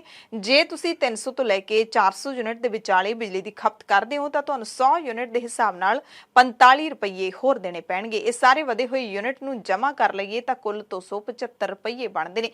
ਯਾਨੀ ਜੇ ਤੁਸੀਂ 300 ਯੂਨਿਟ ਤੋਂ ਵੱਧ ਬਿਜਲੀ ਦੀ ਵਰਤੋਂ ਕਰਦੇ ਹੋ ਤਾਂ ਤੁਹਾਨੂੰ ਬਿਜਲੀ ਦਾ ਬਿੱਲ ਤਾਂ ਦੇਣਾ ਹੀ ਪਊਗਾ, ਉਹਦੇ ਨਾਲ ਤੁਹਾਨੂੰ 275 ਰੁਪਏ ਐਕਸਟਰਾ ਦੇਣੇ ਪੈਣਗੇ। ਤੇ ਇਹ ਕੋਈ ਛੋਟੀ ਰਕਮ ਨਹੀਂ ਹੈ ਇੱਕ ਆਮ ਵਿਅਕਤੀ ਦੇ ਲਈ। ਹੁਣ ਅਸੀਂ ਤੁਹਾਨੂੰ ਪੁਰਾਣੇ ਤੇ ਨਵੇਂ ਦਰਾਂ ਦਾ ਅੰਤਰ ਵੀ ਥੋੜਾ ਸਮਝਾ ਦਿੰਨੇ ਹਾਂ ਕਿ 0 ਤੋਂ 100 ਯੂਨਿਟ ਜਿਹੜਾ ਹੈਗਾ ਸੀ 0 ਤੋਂ 100 ਯੂਨਿਟ ਜਿਹਦੇ ਖਪਤ ਹੁੰਦੇ ਨੇ ਤਾਂ ਉਹਨੂੰ 3 ਰੁਪਏ 49 ਪੈਸੇ ਦੇਣੇ ਪੈਂਦੇ ਸੀ। ਨਵੇਂ ਰੇਟ ਮੁਤਾਬਿਕ 70 ਪੈਸੇ ਵਧਾ ਕੇ 4 ਰੁਪਏ 19 ਪੈਸੇ। 101 ਤੋਂ 300 ਯੂਨਿਟ 5 ਰੁਪਏ 84 ਪੈਸੇ ਯੂਨਿਟ ਪਹਿਲਾਂ ਦੇਣੇ ਪੈਂਦੇ ਸੀ, ਹੁਣ 6 ਰੁਪਏ 64 ਯਾਨੀ ਕਿ 80 ਪੈਸੇ ਦਾ ਵਾਧਾ। 300 ਤੋਂ 400 7 ਰੁਪਏ 30 ਪੈਸੇ ਦੇਣੇ ਪੈਂਦੇ ਸੀ, ਹੁਣ 7 ਰੁਪਏ 75 ਪੈਸੇ ਯੂਨਿਟ ਯਾਨੀ ਕਿ 45 ਪੈਸੇ ਦਾ ਵਾਧਾ। ਉਧਰ ਪੰਜਾਬ ਦੇ ਮੁੱਖ ਮੰਤਰੀ ਭਗਵੰਤ ਮਾਨ ਨੇ ਨਾਲ ਦੀ ਨਾਲ ਐਲਾਨ ਕਰ ਦਿੱਤਾ ਕਿ ਬਿਜਲੀ ਦੀਆਂ ਦਰਾਂ ਦੇ ਵਿੱਚ ਵਾਧੇ ਦਾ ਖਰਚਾ ਸਰਕਾਰ ਦੇਵੇਗੀ, ਆਮ ਲੋਕਾਂ ਤੇ ਕੋਈ ਬੋਝ ਨਹੀਂ ਪਊਗਾ। 600 ਯੂਨਿਟ ਵਾਲੀ ਯੋਜਨਾ ਦੇ 1 ਵੀ ਮੀਟਰ ਤੇ ਅਸਰ ਨਹੀਂ ਪਏਗਾ, ਯਾਨੀ ਕਿ ਜਿਹੜੀ ਮੁਫਤ ਬਿਜਲੀ ਦੀ ਸਹੂਲਤ ਤੁਹਾਨੂੰ ਮਿਲਦੀ ਸੀ ਉਹ ਤੁਹਾਨੂੰ ਮਿਲਦੀ ਰਹੇਗੀ। ਜਿਨ੍ਹਾਂ ਦਾ ਬਿੱਲ ਹੈ ਉਹ 300 ਯੂਨਿਟ ਤੋਂ ਵੱਧ ਜਦੋਂ ਆਉਣਾ ਸ਼ੁਰੂ ਹੁੰਦਾ ਉਹਨਾਂ ਤੇ ਹੀ ਲੱਗੇਗਾ। ਹਾਲਾਂਕਿ ਇਹ ਵੀ ਚੁੰਝ ਚਰਚਾ ਹੋ ਰਹੀ ਹੈ ਕਿ ਪਹਿਲਾਂ ਤਾਂ ਠੰਡ ਦਾ ਮੌਸਮ ਸੀ ਜਦੋਂ ਪੰਜਾਬ ਸਰਕਾਰ ਨੇ ਬਿਜਲੀ ਮੁਫਤ ਦੇਣੀ ਸ਼ੁਰੂ ਕੀਤੀ ਸੀ ਤਾਂ ਲੋਕਾਂ ਨੂੰ ਬਿੱਲ ਨਹੀਂ ਆਏ, ਲੋਕ ਬੜੇ ਬਾਗੋ ਬਾਗ ਨੇ ਤੇ ਇਸ ਸਹੂਲਤ ਦਾ ਅਸਰ ਜ਼ਿਮਨੀ ਚੋਣ ਤੇ ਵੀ ਦੇਖਿਆ ਹੈ, ਇਹ ਕਿਹਾ ਜਾ ਰਿਹਾ ਹੈ। ਪਰ ਹੁਣ ਕਹਿੰਦੇ ਗਰਮੀਆਂ ਵੱਟ ਕੱਢਣਗੀਆਂ। ਏਸੀ ਕੂਲਰ ਤਕਰੀਬਨ ਸਾਰੇ ਘਰਾਂ ਦੇ ਵਿੱਚ ਚੱਲਦੇ ਨੇ, ਫ੍ਰਿਜ ਚੱਲਦੇ ਨੇ। ਹੋ ਸਕਦਾ ਕਿ ਐਤਕੀ ਆਉਣ ਵਾਲੇ ਸਮੇਂ ਦੇ ਵਿੱਚ ਹਰੇਕ ਨੂੰ 300 ਯੂਨਿਟ ਤੋਂ ਵੱਧ ਹੀ ਬਿੱਲ ਆਉਣ। ਉਧਰ ਆਮ ਆਦਮੀ ਪਾਰਟੀ ਦੇ ਬੁਲਾਰੇ ਮਾਲਵਿੰਦਰ ਸਿੰਘ ਕੰਗ ਨੇ ਕਿਹਾ ਕਿ ਖੇਤੀਬਾੜੀ ਬਿਜਲੀ ਪਹਿਲਾਂ ਤੋਂ ਹੀ ਪੰਜਾਬ ਸਰਕਾਰ ਵੱਲੋਂ ਕਿਸਾਨਾਂ ਨੂੰ ਮੁਫਤ ਦਿੱਤੀ ਜਾ ਰਹੀ ਹੈ ਸਬਸਿਡੀ ਦੇ ਉੱਤੇ, ਤੇ ਜਿਹੜਾ ਤਾਜ਼ਾ ਫੈਸਲਾ ਹੋਇਆ ਉਹਦੇ ਨਾਲ ਪੰਜਾਬ ਦੀ ਜਨਤਾ ਤੇ ਕੋਈ ਬੋਝ ਨਹੀਂ ਪਵੇਗਾ ਕਿਉਂਕਿ ਭਰਪਾਈ ਪੰਜਾਬ ਸਰਕਾਰ ਕਰੇਗੀ। ਵਿਰੋਧੀਆਂ ਦੀ ਰਾਏ ਜਾਣ ਲਈਏ ਤਾਂ ਵਿਰੋਧੀਆਂ ਨੇ ਜ਼ਾਹਿਰ ਤੌਰ ਤੇ ਅਜਿਹੇ ਮਸਲੇ ਤੇ ਤਾਂ ਸਰਕਾਰ ਨੂੰ ਘੇਰਨਾ ਹੁੰਦਾ ਹੈ। ਵਿਰੋਧੀ ਧਿਰ ਕਾਂਗਰਸ ਦੇ ਜਿਹੜੇ ਪੰਜਾਬ ਕਾਂਗਰਸ ਦੇ ਪ੍ਰਧਾਨ ਨੇ, ਪੰਜਾਬ ਦੇ ਲੀਡਰ ਨੇ, ਉਹਨਾਂ ਨੇ ਸਵਾਲ ਚੁੱਕੇ ਨੇ। ਰਾਜਾ ਵੜਿੰਗ ਨੇ ਟਵੀਟ ਕਰਦੇ ਹੋਏ ਕਿਹਾ ਕਿ ਜਲੰਧਰ ਚੋਣਾਂ ਜਿੱਤਣ ਤੋਂ ਬਾਅਦ ਪੰਜਾਬ ਦੇ ਲੋਕਾਂ ਨੂੰ ਆਪ ਸਰਕਾਰ ਦੀ ਪਹਿਲੀ ਸੁਗਾਤ ਮਿਲ ਗਈ ਹੈ। ਬਿਜਲੀ ਦੇ ਰੇਟਾਂ ਵਿੱਚ ਵਾਧਾ ਕਰ ਦਿੱਤਾ ਗਿਆ। ਪਾਵਰ ਕੰਪਨੀਆਂ ਦੇ ਨਾਲ ਹੋਏ ਐਗਰੀਮੈਂਟ ਕਦੋਂ ਕੈਂਸਲ ਕਰ ਰਹੇ ਹੋ, ਇਹ ਸਵਾਲ ਉਹਨਾਂ ਨੇ ਪੁੱਛਿਆ। ਇਸ ਤਰ੍ਹਾਂ ਅਕਾਲੀ ਲੀਡਰ ਡਾਕਟਰ ਦਲਜੀਤ ਸਿੰਘ ਚੀਮਾ ਨੇ ਕਿਹਾ ਕਿ ਚੋਣ ਪ੍ਰਚਾਰ ਦੇ ਵਿੱਚ ਇਹਨਾਂ ਨੇ ਸਸਤੀ ਬਿਜਲੀ ਦੇ ਨਾਂ ਤੇ ਲੋਕਾਂ ਨੂੰ ਗੁੰਮਰਾਹ ਕੀਤਾ ਹੈ।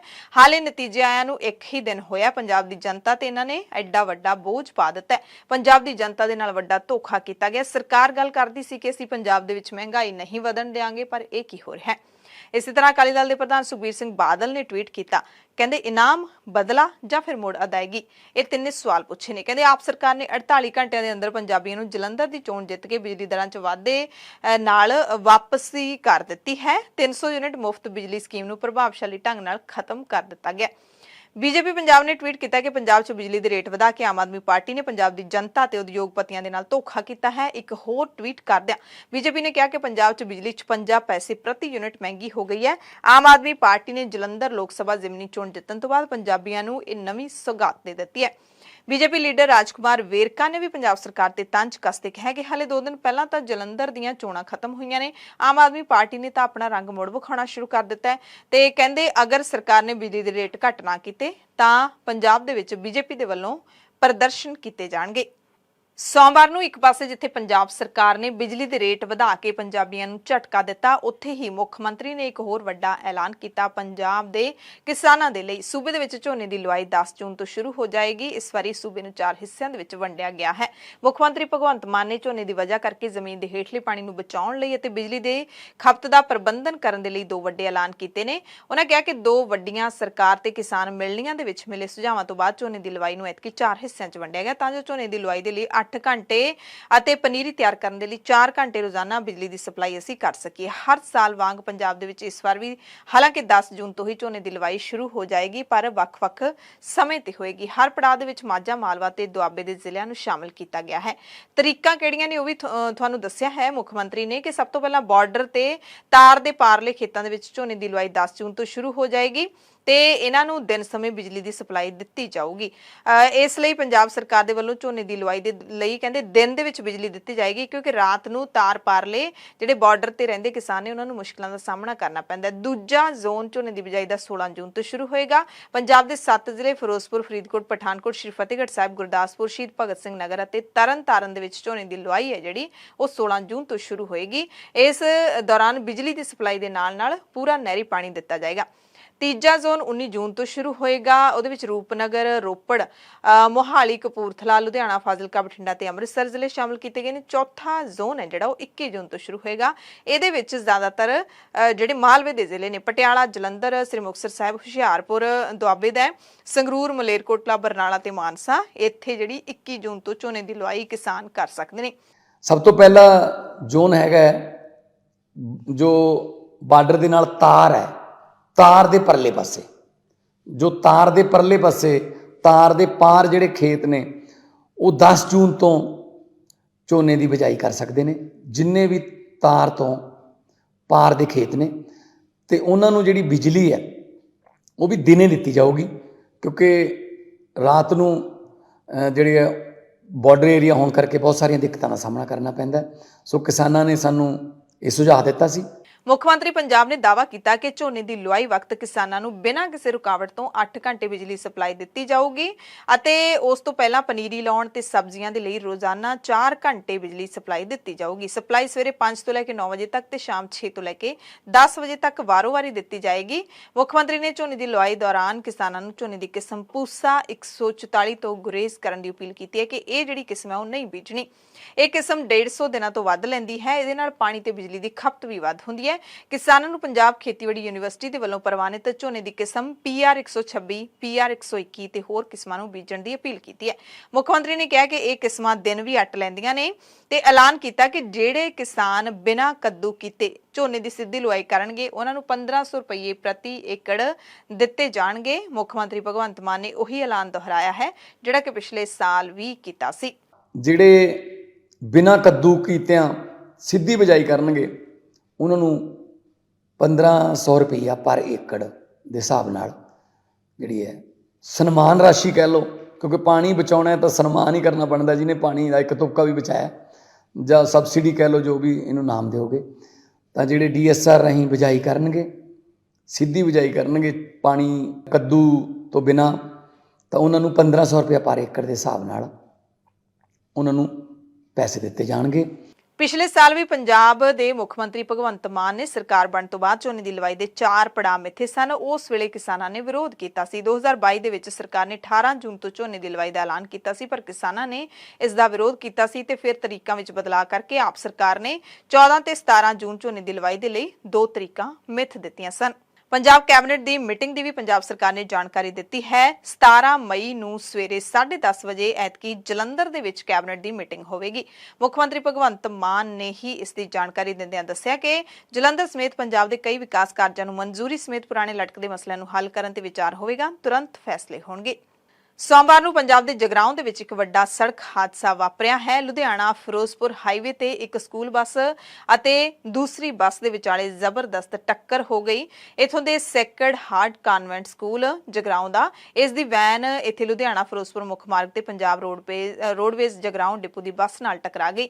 ਮੋਗਾ ਵਾਲੇ ਪਾਸੇ ਸਥਾਨਕ ਸ਼ੇਰਪੁਰਾ ਚੌਂਕ ਤੋਂ ਥੋੜਾ ਅੱਗੇ ਪਿੰਡ ਕੋਠੇ ਬੱਗੂ ਨੇੜੇ ਹੋਏ ਹਾਦਸੇ ਦੇ ਵਿੱਚ ਵੈਨ ਡਰਾਈਵਰ ਸਮੇਤ 15 ਜਣੇ ਜ਼ਖਮੀ ਹੋ ਗਏ। ਇਹਨਾਂ 'ਚ ਵੈਨ ਡਰਾਈਵਰ ਤੇ 5 ਬੱਚਿਆਂ ਦੇ ਗੰਭੀਰ ਰੂਪ 'ਚ ਜ਼ਖਮੀ ਹੋਣ ਕਰਕੇ ਉਹਨਾਂ ਨੂੰ ਲੁਧਿਆਣਾ ਰੈਫਰ ਕਰ ਦਿੱਤਾ ਗਿਆ। ਬੱਸ ਦੀ ਹਾਲਤ ਜੇ ਤੁਸੀਂ ਦੇਖੋ ਤਾਂ ਤੁਸੀਂ ਯਕੀਨ ਨਹੀਂ ਕਰ ਪਾਓਗੇ ਕਿ ਇਸ ਬੱਸ ਦੇ ਵਿੱਚੋਂ ਸਾਹਮਣੇ ਬੈਠੇ ਬੱਚਿਆਂ 'ਚ ਕੋਈ ਬਚਿਆ ਵੀ ਹੋ ਸਕਦਾ ਹੈ, ਪਰ ਸਾਰਿਆਂ ਦੀ ਜਾਨ ਬਚ ਗਈ ਹੈ। ਰਾਹਤ ਵਾਲੀ ਗੱਲ ਹੈ। ਜਿਹੜੇ ਬਾਕੀ ਜ਼ਖਮੀ ਵਿਦਿਆਰਥੀ ਨੇ ਉਹਨਾਂ ਦਾ ਸਥਾਨਕ ਜਗਰਾਉਂ ਦੇ ਸਿਵਲ ਹਸਪਤਾਲ 'ਚ ਇਲਾਜ ਚੱਲ ਰਿਹਾ ਹੈ। ਬਾਅਦ ਦੁਪਹਿਰ 2 ਵਜੇ ਜਦੋਂ ਸਕੂਲਾਂ 'ਚ ਛੁੱਟੀ ਹੋਈ ਤਾਂ ਛੁੱਟੀ ਤੋਂ ਬਾਅਦ ਵੈਨ ਮੋਗਾ ਵਾਲੇ ਪਾਸੇ ਦੇ ਪਿੰਡਾਂ ਵਿਚਲੇ ਬੱਚਿਆਂ ਨੂੰ ਘਰ ਲਿਜਾ ਰਹੀ ਸੀ, ਛੱਡਣ ਜਾ ਰਹੀ ਸੀ। ਜਦੋਂ ਇਹ ਬੱਸ ਪਿੰਡ ਕੋਠੇ ਬੱਗੂ ਨੇੜੇ ਪਹੁੰਚੀ ਤਾਂ ਪੰਜਾਬ ਰੋਡਵੇਜ਼ PV10 HT 2614 ਬੱਸ ਦੇ ਨਾਲ ਦੀ ਟੱਕਰ ਹੋ ਗਈ। ਆਮੋ ਸਾਹਮਣੇ ਟੱਕਰ ਕਰਕੇ ਵੈਨ ਦਾ ਅਗਲਾ ਹਿੱਸਾ ਬੁਰੀ ਤਰ੍ਹਾਂ ਦੇ ਨਾਲ ਨੁਕਸਾਨਿਆ ਗਿਆ ਤੇ ਵੈਨ ਦੇ ਮੂਹਰੇ ਬੈਠੇ ਬੱਚੇ ਡਰਾਈਵਰ ਸਮੇਤ ਜ਼ਖਮੀ ਹੋ ਗਏ ਨੇ। ਪਿਛਲੇ ਬੱਚਿਆਂ ਨੂੰ ਹਲਕੀਆਂ ਸੱਟਾਂ ਵੱਜੀਆਂ ਨੇ। ਇਸ ਮੌਕੇ ਸਿੱਖਿਆ ਮੰਤਰੀ ਹਰਜੋਤ ਸਿੰਘ ਬੈਂਸ ਨੇ ਵੀ ਟਵੀਟ ਕੀਤਾ ਕਿ ਜਗਰਾਉਂ ਦੇ ਵਿੱਚ ਹੋਏ ਸੜਕ ਹਾਦਸੇ ਬਾਰੇ ਜਾਣਕਾਰੀ ਮਿਲੀ ਹੈ। ਕਈ ਬੱਚਿਆਂ ਦੇ ਜ਼ਖਮੀ ਹੋਣ ਦਾ ਪਤਾ ਚੱਲਿਆ।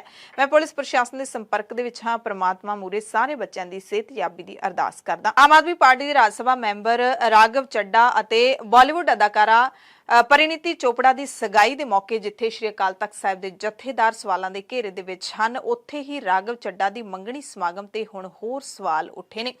ਇਹ ਸਵਾਲ ਚੁੱਕੇ ਨੇ ਸ਼੍ਰੋਮਣੀ ਅਕਾਲੀ ਦਲ ਦੇ ਸੀਨੀਅਰ ਲੀਡਰ ਵਿਰਸਾ ਸਿੰਘ ਵਲਟੋਹਾ ਨੇ। ਇੱਕ ਦਿਨ ਪਹਿਲਾਂ ਉਹਨਾਂ ਨੇ ਸ਼੍ਰੀ ਅਕਾਲ ਤਖਤ ਸਾਹਿਬ ਦੇ ਕਾਰਜਕਾਰੀ ਜਥੇਦਾਰ ਗਿਆਨੀ ਹਰਪ੍ਰੀਤ ਸਿੰਘ ਦੀ ਉੱਥੇ ਮੌਜੂਦਗੀ ਤੇ ਵੀ ਸਵਾਲ ਖੜੇ ਕੀਤੇ ਸਨ ਤੇ ਹੁਣ ਦਿੱਲੀ ਦੇ ਵਿੱਚ ਪੰਜਾਬ ਦੇ ਮੁੱਖ ਮੰਤਰੀ ਨਿਵਾਸ ਸਥਾਨ ਕਪੂਰਥਲਾ ਹਾਊਸ ਦੇ ਵਿੱਚ ਹੋਏ ਸਗਾਈ ਪ੍ਰੋਗਰਾਮ ਨੂੰ ਲੈ ਕੇ ਗੰਭੀਰ ਇਲਜ਼ਾਮ ਲਾਏ ਨੇ। ਵਲਟੋਹਾ ਨੇ ਰਾਘਵ ਚੱਡਾ ਨੂੰ ਸੁਪਰ ਸੀਐਮ ਦੱਸਦੇ ਹੋਏ ਮੁੱਖ ਮੰਤਰੀ ਭਗਵੰਤ ਮਾਨ ਨੂੰ ਸਵਾਲ ਕੀਤਾ ਹੈ ਕਿ ਕੀ ਹੁਣ ਮੰਨ ਲਿਆ ਜਾਵੇ ਕਿ ਰਾਘਵ ਚੱਡਾ ਹੀ ਪੰਜਾਬ ਦੇ ਅਸਲ ਮੁੱਖ ਮੰਤਰੀ ਨੇ ਜਿਨ੍ਹਾਂ ਦੇ ਲਈ 70 ਸਾਲ ਦੀ ਰਵਾਇਤ ਤੋੜੀ ਗਈ। ਵਲਟੋਹਾ ਨੇ ਕਪੂਰਥਲਾ ਹਾਊਸ ਦੀ ਇਤਿਹਾਸਿਕ ਇਮਾਰਤ ਨੂੰ ਮੈਰਿਜ ਪੈਲੇਸ ਬਣਾਉਣ ਤੇ ਵੀ ਤੰਜ ਕੱਸਿਆ। ਵਲਟੋਹਾ ਨੇ ਸੋਸ਼ਲ ਮੀਡੀਆ ਅਕਾਊਂਟ ਦੇ ਜ਼ਰੀਏ ਮੁੱਖ ਮੰਤਰੀ ਭਗਵੰਤ ਮਾਨ ਨੂੰ ਕਈ ਸਵਾਲ ਖੜੇ ਕੀਤੇ ਅਤੇ ਜਾਂਚ ਦੀ ਚੁਣੌਤੀ ਵੀ ਕੀਤੀ। ਪੋਸਟ ਦੇ ਵਿੱਚ ਲਿਖਿਆ ਵਲਟੋਹਾ ਨੇ, ਭਗਵੰਤ ਮਾਨ ਜੀ ਕੀ ਹੁਣ ਇਹਨੂੰ ਵੀ ਬਦਲਾ ਸਮਝੀਏ? ਸਭ ਤੋਂ ਪਹਿਲਾਂ ਰਾਘਵ ਚੱਡਾ ਤੇ ਬੀਬਾ ਪ੍ਰਨੀਤੀ ਚੋਪੜਾ ਦੀ ਜੋੜੀ ਨੂੰ ਉਹਨਾਂ ਦੀ ਨਵੀਂ ਜ਼ਿੰਦਗੀ ਦੀ ਸ਼ੁਰੂਆਤ ਹੈ ਇੰਗੇਜਮੈਂਟ ਉਹਦੀ ਮੈਂ ਵਧਾਈ ਦਿੰਦਾ। ਫਿਰ ਲਿਖਿਆ ਕਹਿੰਦੇ ਦਿੱਲੀ ਦਾ ਕਪੂਰਥਲਾ ਹਾਊਸ ਪੰਜਾਬ ਦੇ ਮੁੱਖ ਮੰਤਰੀ ਦਾ ਅਫੀਸ਼ੀਅਲ ਰੈਜ਼ੀਡੈਂਸ ਹੁੰਦਾ ਜਿੱਥੇ ਕੇਵਲ ਮੁੱਖ ਮੰਤਰੀ ਹੀ ਨਿਵਾਸ ਕਰ ਸਕਦੇ ਨੇ। ਨਿਯਮਾਂ ਦੇ ਮੁਤਾਬਿਕ ਕਿਸੇ ਹੋਰ ਦੇ ਠਹਿਰਨ ਦੇ ਲਈ ਕਪੂਰਥਲਾ ਹਾਊਸ ਦੇ ਵਿੱਚ ਬੁਕਿੰਗ ਤੱਕ ਨਹੀਂ ਹੋ ਸਕਦੀ। ਪਰ ਇੱਥੇ ਤਾਂ ਰਾਘਵ ਚੱਡਾ ਦੀ ਮੰਗਣੀ ਦੇ ਪ੍ਰਾਈਵੇਟ ਸਮਾਗਮ ਤੱਕ ਕਰ ਦਿੱਤੇ ਗਏ।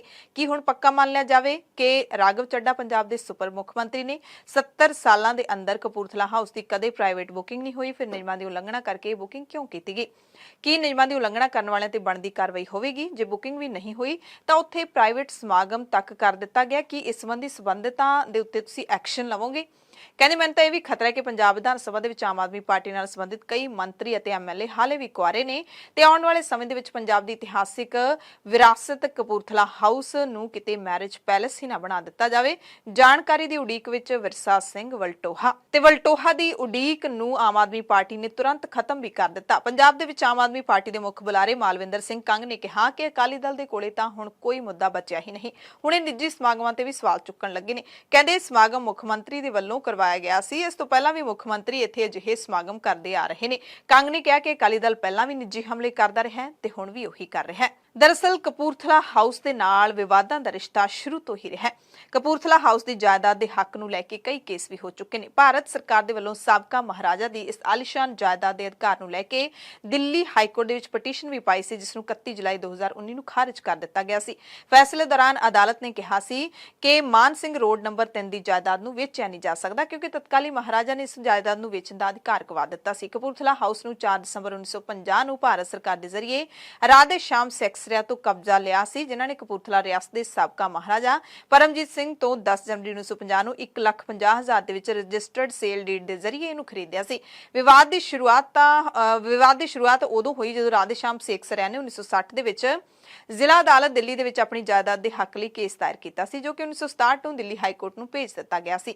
ਕੇਸ ਦੇ ਦੌਰਾਨ ਹੀ ਸੈਕਸਰੀਆ ਦਾ ਦੇਹਾਂਤ ਹੋ ਗਿਆ ਸੀ ਤੇ ਉਸਦੇ 4 ਬੱਚਿਆਂ ਨੇ ਕਾਨੂੰਨੀ ਕੇਸ ਲੜਿਆ, ਪਰ ਪੰਜਾਬ ਸਰਕਾਰ ਵੱਲੋਂ ਪੇਸ਼ ਹੋਏ ਵਕੀਲ ਕਪਿਲ ਸਿੱਬਲ ਦੀਆਂ ਦਲੀਲਾਂ ਤੋਂ ਬਾਅਦ ਹਾਈ ਕੋਰਟ ਨੇ ਇਸ ਹਾਊਸ ਨੂੰ, ਇਸ ਵਿਰਾਸਤੀ ਘਰ ਨੂੰ ਵੇਚਣ ਤੋਂ ਇਨਕਾਰ ਕਰ ਦਿੱਤਾ ਤੇ ਇਹ ਹੁਣ ਵੀ ਪੰਜਾਬ ਦੇ ਮੁੱਖ ਮੰਤਰੀ ਦਾ ਦਿੱਲੀ ਦੇ ਵਿੱਚ ਸਰਕਾਰੀ ਘਰ ਹੈ, ਬੜਾ ਹੀ ਆਲੀਸ਼ਾਨ ਹੈ। ਉਧਰ ਰਾਘਵ ਚੱਡਾ ਤੇ ਪਰਿਣੀਤੀ ਚੋਪੜਾ ਦੇ ਸਗਾਈ ਸਮਾਗਮ ਦੇ ਵਿੱਚ ਕੀਰਤਨ ਕਰਨ ਵਾਲੇ ਰਾਗੀ ਸਿੰਘਾਂ ਨੇ ਵੀ ਸੰਗਤ ਤੋਂ ਮਾਫੀ ਮੰਗੀ ਹੈ। ਪਟਿਆਲੇ ਵਾਲੇ ਭਾਈ ਜਸਕਰਨ ਸਿੰਘ ਜਿਹੜੇ ਰਾਗੀ ਸਿੰਘਾਂ ਨੇ ਉੱਥੇ ਕੀਰਤਨ ਕੀਤਾ ਸੀ, ਉਹਨਾਂ ਨੇ ਸਵਾਲ ਚੁੱਕਣ ਵਾਲਿਆਂ ਨੂੰ ਆਪਣੀ ਸਪਸ਼ਟੀਕਰਨ ਦਿੰਦਿਆਂ ਕਿਹਾ ਕਿ ਕਈ ਵਾਰੀ ਗੁਰੂ ਸਾਹਿਬ ਦਾ ਪ੍ਰਕਾਸ਼ ਕਈ ਸਮਾਗਮਾਂ ਤੇ ਨਹੀਂ ਵੀ ਹੁੰਦਾ। ਕਹਿੰਦੇ ਅਸੀਂ ਪਰਿਵਾਰ ਦੀ ਹਾਜ਼ਰੀ ਦੇ ਵਿੱਚ ਕੀਰਤਨ ਦੀ ਹਾਜ਼ਰੀ ਭਰਦੇ ਹਾਂ ਤੇ ਇੱਥੇ ਵੀ ਗੁਰੂ ਗ੍ਰੰਥ ਸਾਹਿਬ ਜੀ ਦਾ ਪ੍ਰਕਾਸ਼ ਨਹੀਂ ਸੀ। ਮੰਗਣੀ ਵੇਲੇ ਜੋੜੀ ਕਹਿੰਦੇ ਸਾਡੇ ਸਾਹਮਣੇ ਬੈਠੀ ਸੀ ਤੇ ਜੋੜੀ ਸਮੇਤ ਸਾਰੇ ਮਹਿਮਾਨ ਗੱਦੀਆਂ ਲਾ ਕੇ ਬੈਠੇ ਹੋਏ ਸੀ। ਸਾਡੀ ਸਟੇਜ ਤਾਂ ਕਾਫੀ ਉੱਚੀ ਬਣੀ ਹੋਈ ਸੀ।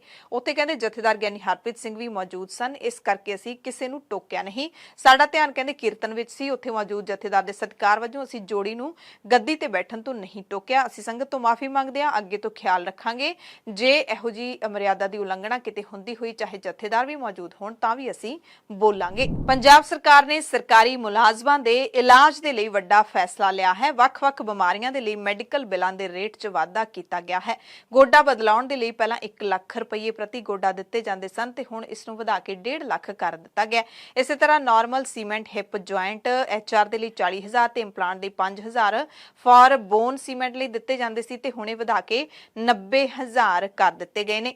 ਇਸੇ ਤਰ੍ਹਾਂ ਅੱਖਾਂ ਦੇ ਲੈਂਸ ਦੇ ਲਈ ਪਹਿਲਾਂ 8,000 ਪ੍ਰਤੀ ਅੱਖ ਦਿੱਤੇ ਜਾਂਦੇ ਸੀ ਤੇ ਹੁਣ ਜਿਹੜੇ ਹੈਗੇ ਨੇ ਇਸ ਨੂੰ 10,000 ਰੁਪਏ ਪ੍ਰਤੀ ਅੱਖ ਕਰ ਦਿੱਤਾ ਗਿਆ ਹੈ। ਇਸੇ ਤਰ੍ਹਾਂ ਵੱਖ-ਵੱਖ ਬਿਮਾਰੀਆਂ ਦੇ ਇਲਾਜ ਦੇ ਲਈ ਪੰਜਾਬ ਸਰਕਾਰ ਨੇ ਸਰਕਾਰੀ ਮੁਲਾਜ਼ਮਾਂ ਨੂੰ ਫਾਇਦਾ ਦੇਣ ਦਾ ਐਲਾਨ ਕੀਤਾ ਹੈ। ਬਲਾਤਕਾਰ ਤੇ ਕਤਲ ਦੇ ਦੋਸ਼ੀ ਗੁਰਮੀਤ ਰਾਮ ਰਹੀਮ ਦੀ ਪਟੀਸ਼ਨ ਤੇ ਹਾਈਕੋਰਟ ਦੇ ਵਿੱਚ ਸੁਣਵਾਈ ਹੋਈ ਹੈ। ਹਾਈਕੋਰਟ ਨੇ ਪੰਜਾਬ ਸਰਕਾਰ ਤੋਂ ਇਸ ਮਾਮਲੇ ਤੇ ਜਵਾਬ ਮੰਗਿਆ। ਡੇਰਾ ਮੁਖੀ ਨੇ ਬੇਅਦਬੀ ਮਾਮਲੇ ਦੇ ਵਿੱਚ ਸੀਬੀਆਈ ਤੇ ਸਿੱਟ ਦੇ ਕੋਲ ਪਏ ਦਸਤਾਵੇਜ਼ ਮੰਗੇ ਨੇ ਤੇ ਹੁਣ ਮਾਮਲੇ ਦੀ ਅਗਲੀ ਸੁਣਵਾਈ 24 ਮਈ ਨੂੰ ਹੋਏਗੀ, ਜਦੋਂ ਪੰਜਾਬ ਸਰਕਾਰ ਜਵਾਬ ਵੀ ਦੇਵੇਗੀ। ਸੱਚਖੰਡ ਸ੍ਰੀ ਹਰਿਮੰਦਰ ਸਾਹਿਬ ਦੇ ਆਲੇ ਦੁਆਲੇ ਹੋਏ 3 ਧਮਾਕਿਆਂ ਤੋਂ ਬਾਅਦ ਸ਼੍ਰੋਮਣੀ ਗੁਰਦੁਆਰਾ ਪ੍ਰਬੰਧਕ ਕਮੇਟੀ ਨੇ ਸੁਰੱਖਿਆ ਦੇ ਸਖਤ ਕਦਮ ਨੇ ਜਿਹੜੇ ਉਹ ਸੱਚਖੰਡ ਸ੍ਰੀ ਹਰਿਮੰਦਰ ਸਾਹਿਬ ਦੇ ਅੰਦਰ ਅਤੇ ਬਾਹਰ ਚੁੱਕੇ ਨੇ। ਵੱਡੇ ਬਦਲਾਅ ਸੁਰੱਖਿਆ ਨੂੰ ਲੈ ਕੇ ਕੀਤੇ ਗਏ ਨੇ। ਸੇਵਾਦਾਰਾਂ ਦੀ ਵੱਧ ਨਿਯੁਕਤੀ ਕਰ ਦਿੱਤੀ ਗਈ ਹੈ ਅਤੇ ਮੁੱਖ ਗੇਟਾਂ ਦੇ ਉੱਤੇ ਹੁਣ ਮੁੱਖ ਦਰਵਾਜ਼ਿਆਂ ਦੇ ਉੱਤੇ ਮਹਿਲਾ ਮੁਲਾਜ਼ਮਾਂ ਦੀ ਤਾਇਨਾਤੀ ਵੀ ਕਰ ਦਿੱਤੀ ਗਈ ਹੈ ਤੇ ਇਹ ਮਹਿਲਾ ਮੁਲਾਜ਼ਮਾਂ ਸੱਚਖੰਡ ਸ੍ਰੀ ਹਰਿਮੰਦਰ ਸਾਹਿਬ ਮੱਥਾ ਟੇਕਣ ਆਉਣ ਵਾਲੀਆਂ ਜਿਹੜੀਆਂ ਵੀ ਸ਼ਰਧਾਲੂ ਬੀਬੀਆਂ ਨੇ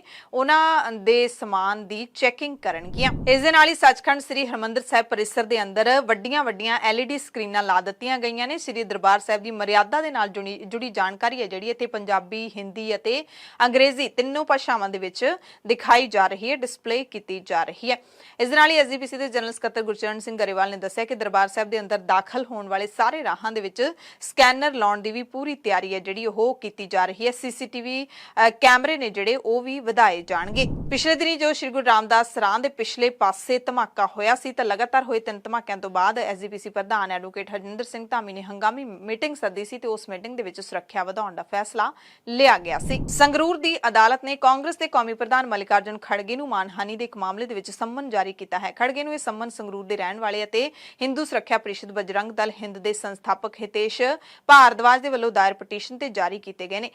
ਹਿਤੇਸ਼ ਭਾਰਦਵਾਜ ਨੇ ਹਾਲ ਹੀ ਵਿੱਚ ਹੋਈਆਂ ਕਰਨਾਟਕ ਚੋਣਾਂ ਦੌਰਾਨ ਜਿਨ੍ਹਾਂ ਦੇ ਵਿੱਚ ਕਾਂਗਰਸ ਜਿੱਤ ਚੁੱਕੀ ਹੈ ਉਹਨਾਂ ਦੌਰਾਨ ਬਜਰੰਗ ਦਲ ਦੇ ਲਈ ਕਥਿਤ ਤੌਰ ਤੇ ਅਪਮਾਨਜਨਕ ਟਿੱਪਣੀ ਕਰਨ ਦੇ ਲਈ ਖੜਗੇ ਖਿਲਾਫ 100 ਕਰੋੜ ਰੁਪਏ ਦਾ ਮਾਨਹਾਨੀ ਦਾ ਕੇਸ ਦਾਇਰ ਕੀਤਾ ਹੈ ਤੇ ਇਸ ਪਟੀਸ਼ਨ ਦੇ ਆਧਾਰ ਤੇ ਜੱਜ ਰਮਨਦੀਪ ਕੌਰ ਨੇ ਖੜਗੇ ਨੂੰ 10 ਜੁਲਾਈ ਨੂੰ ਤਲਬ ਕੀਤਾ ਹੈ। ਹੁਣ ਦੇਖਣਾ ਹੋਏਗਾ ਕਿ ਕਾਂਗਰਸ ਦੇ ਕੌਮੀ ਪ੍ਰਧਾਨ ਮਲਿਕਾਰਜੁਨ ਖੜਗੇ ਸੰਗਰੂਰ ਦੇ ਵਿੱਚ ਪੇਸ਼ੀ ਲਈ ਅਦਾਲਤ ਪਹੁੰਚਦੇ ਨੇ ਜਾਂ ਫਿਰ ਨਹੀਂ। ਜੰਗਲਾਤ ਵਿਭਾਗ ਘੁਟਾਲਾ ਮਾਮਲੇ ਦੇ ਵਿੱਚ ਸੰਗਤ ਸਿੰਘ ਗਿਲਜੀਆਂ ਦੀਆਂ ਮੁਸ਼ਕਲਾਂ ਵੱਧ ਸਕਦੀਆਂ ਨੇ। ਹਾਈਕੋਰਟ ਦੇ ਵੱਲੋਂ ਸਾਬਕਾ ਮੰਤਰੀ ਗਿਲਜੀਆਂ ਨੂੰ ਜਾਂਚ ਵਿੱਚ ਸ਼ਾਮਿਲ ਹੋਣ ਦੇ ਹੁਕਮ ਦਿੱਤੇ ਗਏ ਨੇ। ਹਾਈਕੋਰਟ ਨੇ ਕਿਹਾ ਕਿ ਸਹਿਯੋਗ ਨਾ ਦੇਣ ਤੇ ਅੰਤਰਿਮ ਜ਼ਮਾਨਤ ਵਾਪਸ ਲਈ ਜਾ ਸਕਦੀ ਹੈ। ਹਾਈਕੋਰਟ ਨੇ ਪਿਛਲੇ ਸਾਲ ਗਿਲਜੀਆਂ ਦੀ ਗ੍ਰਿਫਤਾਰੀ ਤੇ ਰੋਕ ਲਾਈ ਸੀ। ਹੁਣ ਉਹਨਾਂ ਨੂੰ ਜੰਗਲਾਤ ਵਿਭਾਗ ਘੁਟਾਲੇ ਦੀ ਜਾਂਚ ਵਿੱਚ ਸ਼ਾਮਿਲ ਹੋਣ ਦੇ ਹੁਕਮ ਦਿੱਤੇ ਗਏ ਨੇ। ਮਾਮਲੇ ਦੀ ਅਗਲੀ ਸੁਣਵਾਈ 4 ਜੁਲਾਈ ਨੂੰ ਹੋਵੇਗੀ। ਦੁਬਈ ਤੋਂ ਅੰਮ੍ਰਿਤਸਰ ਦੇ ਸ਼੍ਰੀ ਗੁਰੂ ਰਾਮਦਾਸ ਕੌਮਾਂਤਰੀ ਹਵਾਈ ਅੱਡੇ ਰਾਜਾ ਸਾਂਸੀ ਨੂੰ ਆ ਰਹੀ ਇੰਡੀਗੋ ਦੀ ਉਡਾਣ ਦੇ ਵਿੱਚ ਯਾਤਰੀ ਨੇ ਸ਼ਰਾਬ ਦੇ ਨਸ਼ੇ ਵਿੱਚ ਹੁੱਲੜਬਾਜ਼ੀ ਕੀਤੀ, ਜਿਸ ਤੋਂ ਬਾਅਦ ਉਸਨੇ 에ਅਰ ਹੋਸਟੈਸ ਦੇ ਨਾਲ ਛੇੜਖਾਨੀ ਵੀ ਕੀਤੀ, ਬਦਸਲੂਕੀ ਵੀ ਕੀਤੀ। ਅਜਿਹੀ ਹਰਕਤ ਕਰਨ ਵਾਲਾ ਯਾਤਰੀ ਜਿਵੇਂ ਹੀ ਅੰਮ੍ਰਿਤਸਰ ਹਵਾਈ ਅੱਡੇ ਤੇ ਪਹੁੰਚਿਆ ਤਾਂ ਤੁਰੰਤ ਉਸ ਨੂੰ ਪੁਲਿਸ ਨੇ ਗ੍ਰਿਫਤਾਰ ਕਰ ਲਿਆ। ਮੁਲਜ਼ਮ ਦੀ ਪਛਾਣ ਜਲੰਧਰ ਦੇ ਪਿੰਡ ਕੋਟਲੀ ਦੇ ਰਜਿੰਦਰ ਸਿੰਘ ਵਜੋਂ ਹੋਈ ਹੈ। 15 ਮਈ ਨੂੰ ਮਰਹੂਮ ਪੰਜਾਬੀ ਗਾਇਕ ਸ਼ੁਭਦੀਪ ਸਿੰਘ ਸਿੱਧੂ ਮੂਸੇਵਾਲੇ ਦੀ ਮਾਤਾ ਚਰਨ ਕੌਰ ਦਾ ਜਨਮ ਦਿਨ ਸੀ। ਇਸ ਮੌਕੇ ਮਾਤਾ ਨੇ ਆਪਣੇ ਪੁੱਤ ਮੂਸੇਵਾਲੇ ਨੂੰ ਯਾਦ ਕਰਦਿਆਂ ਭਾਵੁਕ ਪੋਸਟ ਲਿਖੀ, ਕਿਹਾ ਕਿ ਮੈਨੂੰ ਭਾਵੇਂ ਮੇਰਾ ਜਨਮ ਭਾਵੇਂ ਆਪਣੇ ਪਿੰਡ ਦੇ ਵਿੱਚ ਹੋਇਆ, ਮੇਰੀ ਮਾਂ ਦੇ ਕੁੱਖੋਂ ਹੋਇਆ, ਫਿਰ ਤੁਹਾਡੇ ਪਿਤਾ ਜੀ ਦੇ ਨਾਲ ਵਿਆਹ ਦੇ ਬੰਧਨ ਦੇ ਵਿੱਚ ਵੱਜ ਗਈ, ਫਿਰ ਕਿੰਨੇ ਹੀ ਰਿਸ਼ਤੇ, ਚਾਚੀ, ਤਾਈ, ਭਾਬੀ, ਨੂੰਹ ਦੇ ਰਿਸ਼ਤੇ ਜੁੜੇ, ਪਰ ਅਸਲ ਹੋਂਦ ਹੈ ਜਿਹੜੀ ਉਹ ਤੁਹਾਡੀ ਮਾਂ ਬਣ ਕੇ ਮੈਨੂੰ ਆਪਣੀ ਮਹਿਸੂਸ ਹੋਈ ਤੇ ਤੁਸੀਂ ਮੈਨੂੰ ਅਸਲ ਦੇ ਵਿੱਚ ਇੱਕ ਸੰਪੂਰਨ ਔਰਤ ਦਾ ਦਰਜਾ ਦਿਵਾਇਆ। ਤੇ ਮਾਂ ਨੇ ਕਿਹਾ ਕਿ ਭਾਵੇਂ ਮੇਰੇ ਕੋਲੇ ਸਾਰਾ ਕੁਝ ਹੈ ਪਰ ਮੈਂ ਹਾਲੇ ਵੀ ਤੁਹਾਡੇ ਵੱਲੋਂ ਆਪਣੇ ਜਨਮ ਦਿਨ ਦੀਆਂ ਮੁਬਾਰਕਾਂ ਦੀ ਉਡੀਕ ਕਰ ਰਹੀ ਹਾਂ। ਲਿਖਿਆ ਕਿ ਪਿਛਲੇ ਜਨਮ ਦਿਨ ਤੇ ਤੁਸੀਂ ਮੁੰਬਈ ਸੀ, ਰਾਤ 12 ਵਜੇ ਮੈਨੂੰ ਵਿਸ਼ ਕੀਤਾ ਸੀ, ਇਸ ਵਾਰੀ ਮੈਂ ਉਡੀਕਦੀ ਰਹੀ, ਤੁਸੀਂ ਮੈਨੂੰ ਜਨਮ ਦਿਨ ਮੁਬਾਰਕ ਹੀ ਨਹੀਂ ਕਿਹਾ। ਕਿ ਤੁਸੀਂ ਮੈਥੋਂ ਇੰਨੀ ਦੂਰ ਚਲੇ ਗਏ ਕਿ ਕਦੇ ਵੀ ਮੈਨੂੰ ਜਨਮ ਦਿਨ ਮੁਬਾਰਕ ਨਹੀਂ ਕਹੋਗੇ। ਅਖੀਰ ਦੇ ਵਿੱਚ ਫੇਰ ਤਰਲਾ ਪਾਇਆ ਕਿ ਰੱਬ ਦੇ ਵਾਸਤੇ ਸ਼ੁਭ ਵਾਪਸ ਆ ਜਾਵੇ। ਹਾਲਾਂਕਿ ਸੱਚਾਈ ਹੈ ਕਿ ਜਿਹੜੇ ਦੁਨੀਆ ਤੋਂ ਚਲੇ ਗਏ, ਜਹਾਨੋਂ ਚਲੇ ਗਏ ਲੋਕ ਕਦੇ ਵੀ ਇਸ ਦੁਨੀਆ ਤੇ ਵਾਪਸ ਨਹੀਂ ਆਉਂਦੇ ਉਸੇ ਰੂਪ ਦੇ ਵਿੱਚ, ਪਰ ਇੱਕ ਇਨਸਾਨ ਦੇ ਅੰਦਰੋਂ ਹੂਕ ਨਿਕਲਦੀ ਹੈ ਜਿਸ ਦੇ ਨਾਲ ਰਿਸ਼ਤੇ ਬਹੁਤ ਡੂੰਘੇ ਹੁੰਦੇ ਨੇ, ਉਸ ਨੂੰ ਇਨਸਾਨ ਮਿਲਣ ਦੇ ਲਈ ਤੜਪਦਾ ਰਹਿੰਦਾ ਹੈ। ਸੋਮਵਾਰ ਨੂੰ ਜਲੰਧਰ ਦੇ ਸਾਬਕਾ ਮੇਅਰ ਸੁਰਿੰਦਰ ਮਹੇ ਦਾ ਦੇਹਾਂਤ ਹੋ ਗਿਆ। ਕਾਫੀ ਸਮੇਂ ਤੋਂ ਬਿਮਾਰ ਸਨ। ਸਾਲ ਪਹਿਲਾਂ ਕਾਂਗਰਸ ਛੱਡ ਕੇ ਭਾਜਪਾ ਦੇ ਵਿੱਚ ਆਏ ਸੀ। 2022 ਦੀਆਂ ਵਿਧਾਨ ਸਭਾ ਚੋਣਾਂ ਦੇ ਵਿੱਚ ਕਰਤਾਰਪੁਰ ਤੋਂ ਭਾਜਪਾ ਦੇ ਉਮੀਦਵਾਰ ਸਨ। ਅੰਤਿਮ ਸੰਸਕਾਰ ਮੰਗਲਵਾਰ ਨੂੰ ਕੀਤਾ ਜਾਵੇਗਾ। ਹਿਮਾਚਲ ਪ੍ਰਦੇਸ਼ ਤੋਂ ਚੰਡੀਗੜ੍ਹ, ਪੰਜਾਬ, ਹਰਿਆਣਾ ਤੇ ਦਿੱਲੀ ਜਾਣ ਵਾਲੇ ਯਾਤਰੀਆਂ ਦੇ ਲਈ ਨਿਰਾਸ਼ ਕਰਨ ਵਾਲੀ ਖਬਰ ਹੈ, ਕਿਉਂਕਿ ਹਿਮਾਚਲ ਮਾਰਗ ਆਵਾਜਾਈ ਨਿਗਮ ਰਾਤ ਦੀ ਸੇਵਾ ਸੋਮਵਾਰ ਤੋਂ ਬੰਦ ਹੋ ਚੁੱਕੀ ਹੈ। HRTC ਦੀ ਯੂਨੀਅਨ ਨੇ ਰਾਤ ਵੇਲੇ ਬੱਸਾਂ ਚਲਾਉਣ ਤੋਂ ਇਨਕਾਰ ਕਰ ਦਿੱਤਾ ਹੈ। ਦਿਨੇ ਬੱਸਾਂ ਚੱਲਣਗੀਆਂ, ਰਾਤ ਨੂੰ ਨਹੀਂ ਚੱਲਣਗੀਆਂ। ਪਿਛਲੇ 41 ਮਹੀਨਿਆਂ ਤੋਂ ਇਹਨਾਂ ਮੁਲਾਜ਼ਮਾਂ ਨੂੰ ਰਾਤ ਦਾ ਓਵਰਟਾਈਮ ਹੈ ਜਿਹੜਾ ਉਹ ਨਹੀਂ ਮਿਲਿਆ, ਇਸ ਕਰਕੇ ਹੁਣ ਇਹਨਾਂ ਨੇ ਰਾਤ ਦੀ ਬੱਸ ਸੇਵਾ ਬੰਦ ਕਰਨ ਦਾ ਫੈਸਲਾ ਲਿਆ ਹੈ। ਦੇਸ਼ ਦੇ ਸਾਰੇ ਡਾਕਟਰਾਂ ਨੂੰ ਮੁਲਕ ਦੇ ਵਿੱਚ ਪ੍ਰੈਕਟਿਸ ਦੇ ਲਈ ਹੁਣ ਸਟੇਟ ਮੈਡੀਕਲ ਕੌਂਸਲਾਂ ਦੇ ਨਾਲ-ਨਾਲ ਕੌਮੀ ਮੈਡੀਕਲ ਕਮਿਸ਼ਨ ਦੇ ਵਿੱਚ ਰਜਿਸਟਰਡ ਹੋਣਾ ਪਵੇਗਾ ਅਤੇ ਵੱਖਰਾ ਪਛਾਣ ਨੰਬਰ UID ਵੀ ਹਾਸਲ ਕਰਨਾ ਹੋਵੇਗਾ। ਤਾਜ਼ਾ ਨੋਟੀਫਿਕੇਸ਼ਨ ਦੇ ਮੁਤਾਬਿਕ ਇਹ ਡੇਟਾ ਕੌਮੀ ਮੈਡੀਕਲ ਰਜਿਸਟਰ ਦੇ ਵਿੱਚ ਅਪਡੇਟ ਕੀਤਾ ਜਾਏਗਾ, ਆਮ ਲੋਕਾਂ ਦੇ ਲਈ ਉਪਲਬਧ ਹੋਵੇਗਾ। ਇਸ ਦੇ ਲਈ NMC ਦੀ ਵੈਬਸਾਈਟ ਤੇ ਤੁਹਾਨੂੰ ਜਾਣਾ ਪਵੇਗਾ।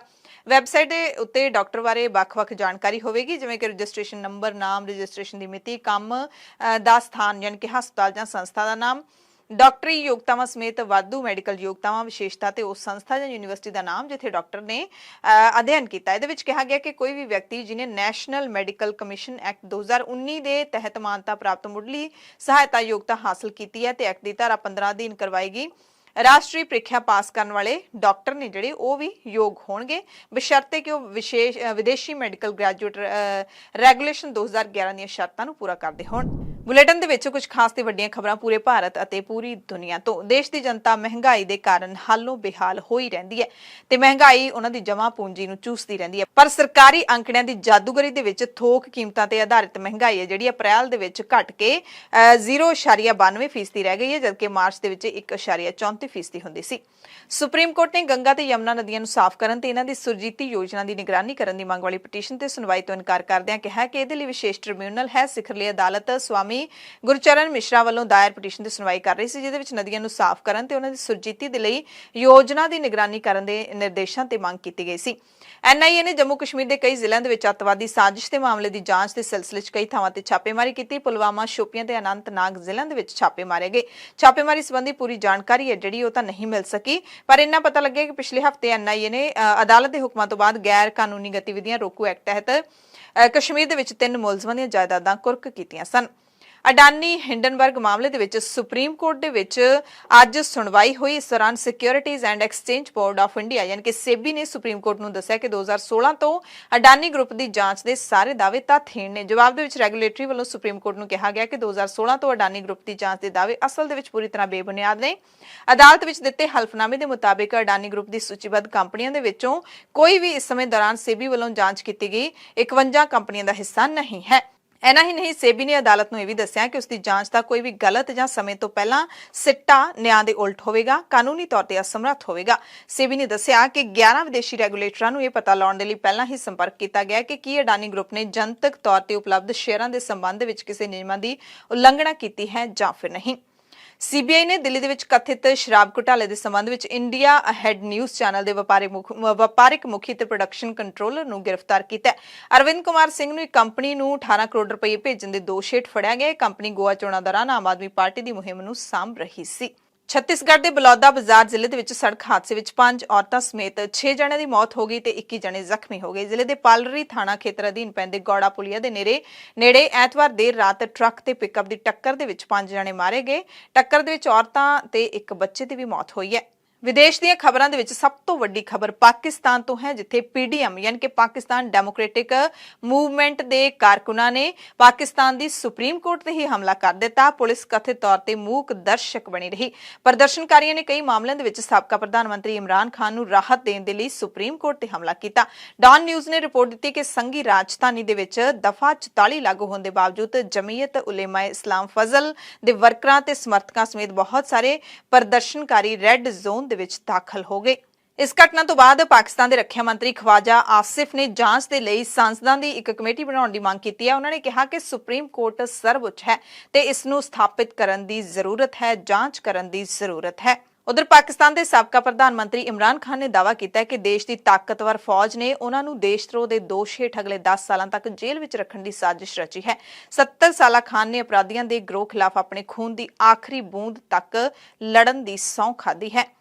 ਯੁਗਾਂਡਾ ਦੀ ਰਾਜਧਾਨੀ ਕੰਪਾਲਾ ਦੇ ਵਿੱਚ ਪੁਲਿਸ ਮੁਲਾਜ਼ਮ ਨੇ $46,000 ਦੇ ਕਰਜ਼ ਮਾਮਲੇ ਦੇ ਵਿੱਚ 39 ਸਾਲਾ ਭਾਰਤੀ ਸ਼ਾਹੂਕਾਰ ਦੀ ਚੋਰੀ ਦੀ AK-47 ਅਸੌਲਟ ਰਾਈਫਲ ਦੇ ਨਾਲ ਗੋਲੀ ਮਾਰ ਕੇ ਹੱਤਿਆ ਕਰ ਦਿੱਤੀ। 30 ਸਾਲਾ ਇਵਾਨ ਵਾਬਾਇਰ ਨੂੰ 12 ਮਈ ਨੂੰ ਉੱਤਮ ਭੰਡਾਰੀ ਤੇ ਗੋਲੀ ਚਲਾਉਣ ਤੋਂ ਬਾਅਦ ਗ੍ਰਿਫਤਾਰ ਕੀਤਾ ਗਿਆ ਸੀ। ਰਿਪੋਰਟ ਮੁਤਾਬਕ ਜਦੋਂ ਵਾਬਾਇਰ ਨੂੰ 12 ਮਈ ਨੂੰ ਕਰਜ਼ੇ ਦੀ ਰਕਮ ਬਾਰੇ ਦੱਸਿਆ ਗਿਆ ਤਾਂ ਉਸਨੇ ਕਥਿਤ ਤੌਰ ਤੇ ਭੰਡਾਰੀ ਨਾਲ ਬਹਿਸ ਸ਼ੁਰੂ ਕਰ ਦਿੱਤੀ। ਭੰਡਾਰੀ ਨੂੰ ਗੋਲੀ ਮਾਰਨ ਤੋਂ ਬਾਅਦ ਵਾਬਾਇਰ AK-47 ਰਾਈਫਲ ਛੱਡ ਕੇ ਭੱਜ ਗਿਆ। ਪੁਲਿਸ ਨੇ ਵਾਰਦਾਤ ਵਾਲੀ ਥਾਂ ਤੋਂ 13 ਕਾਰਤੂਸ ਬਰਾਮਦ ਕੀਤੇ ਨੇ। ਯੂਕਰੇਨ ਦੇ ਰਾਸ਼ਟਰਪਤੀ ਵੋਲੋਦੀਮੀਰ ਜ਼ੈਲੈਂਸਕੀ ਨੇ ਕਿਹਾ ਹੈ ਕਿ ਉਹਨਾਂ ਦਾ ਰੂਸੀ ਟਿਕਾਣਿਆਂ ਤੇ ਹਮਲਾ ਕਰਨ ਦਾ ਕੋਈ ਇਰਾਦਾ ਨਹੀਂ ਹੈ। ਉਹਨਾਂ ਇਹ ਬਿਆਨ ਜਰਮਨੀ ਦੇ ਵਿੱਚ ਦਿੱਤਾ ਹੈ। ਰੂਸ ਦਾ ਦੋਸ਼ ਹੈ ਕਿ ਯੂਕਰੇਨ ਲਗਾਤਾਰ ਉਹਨਾਂ ਦੇ ਅੰਦਰੂਨੀ ਟਿਕਾਣਿਆਂ ਤੇ ਹਮਲੇ ਕਰ ਰਿਹਾ ਹੈ, ਜਦਕਿ ਯੂਕਰੇਨ ਨੇ ਨਕਾਰਿਆ ਹੈ। ਐਮਰਜੈਂਸੀ ਬੁਲੇਟਿਨ ਦੇ ਵਿੱਚ ਤੁਹਾਡੇ ਸਭ ਤੋਂ ਇਜਾਜ਼ਤ ਚਾਹੁੰਦੇ ਹਾਂ। ਤੁਸੀਂ ਸਾਰੇ ਆਪਣਾ ਧਿਆਨ ਰੱਖਿਓ, ਲੋੜਵੰਦਾਂ ਦੀ ਮਦਦ ਜ਼ਰੂਰ ਕਰਦੇ ਰਿਹਾ ਕਰੋ। ਸਵੇਰ ਦੀਆਂ ਖਬਰਾਂ 'ਚ ਫਿਰ ਮਿਲਾਂਗੇ। ਧੰਨਵਾਦ।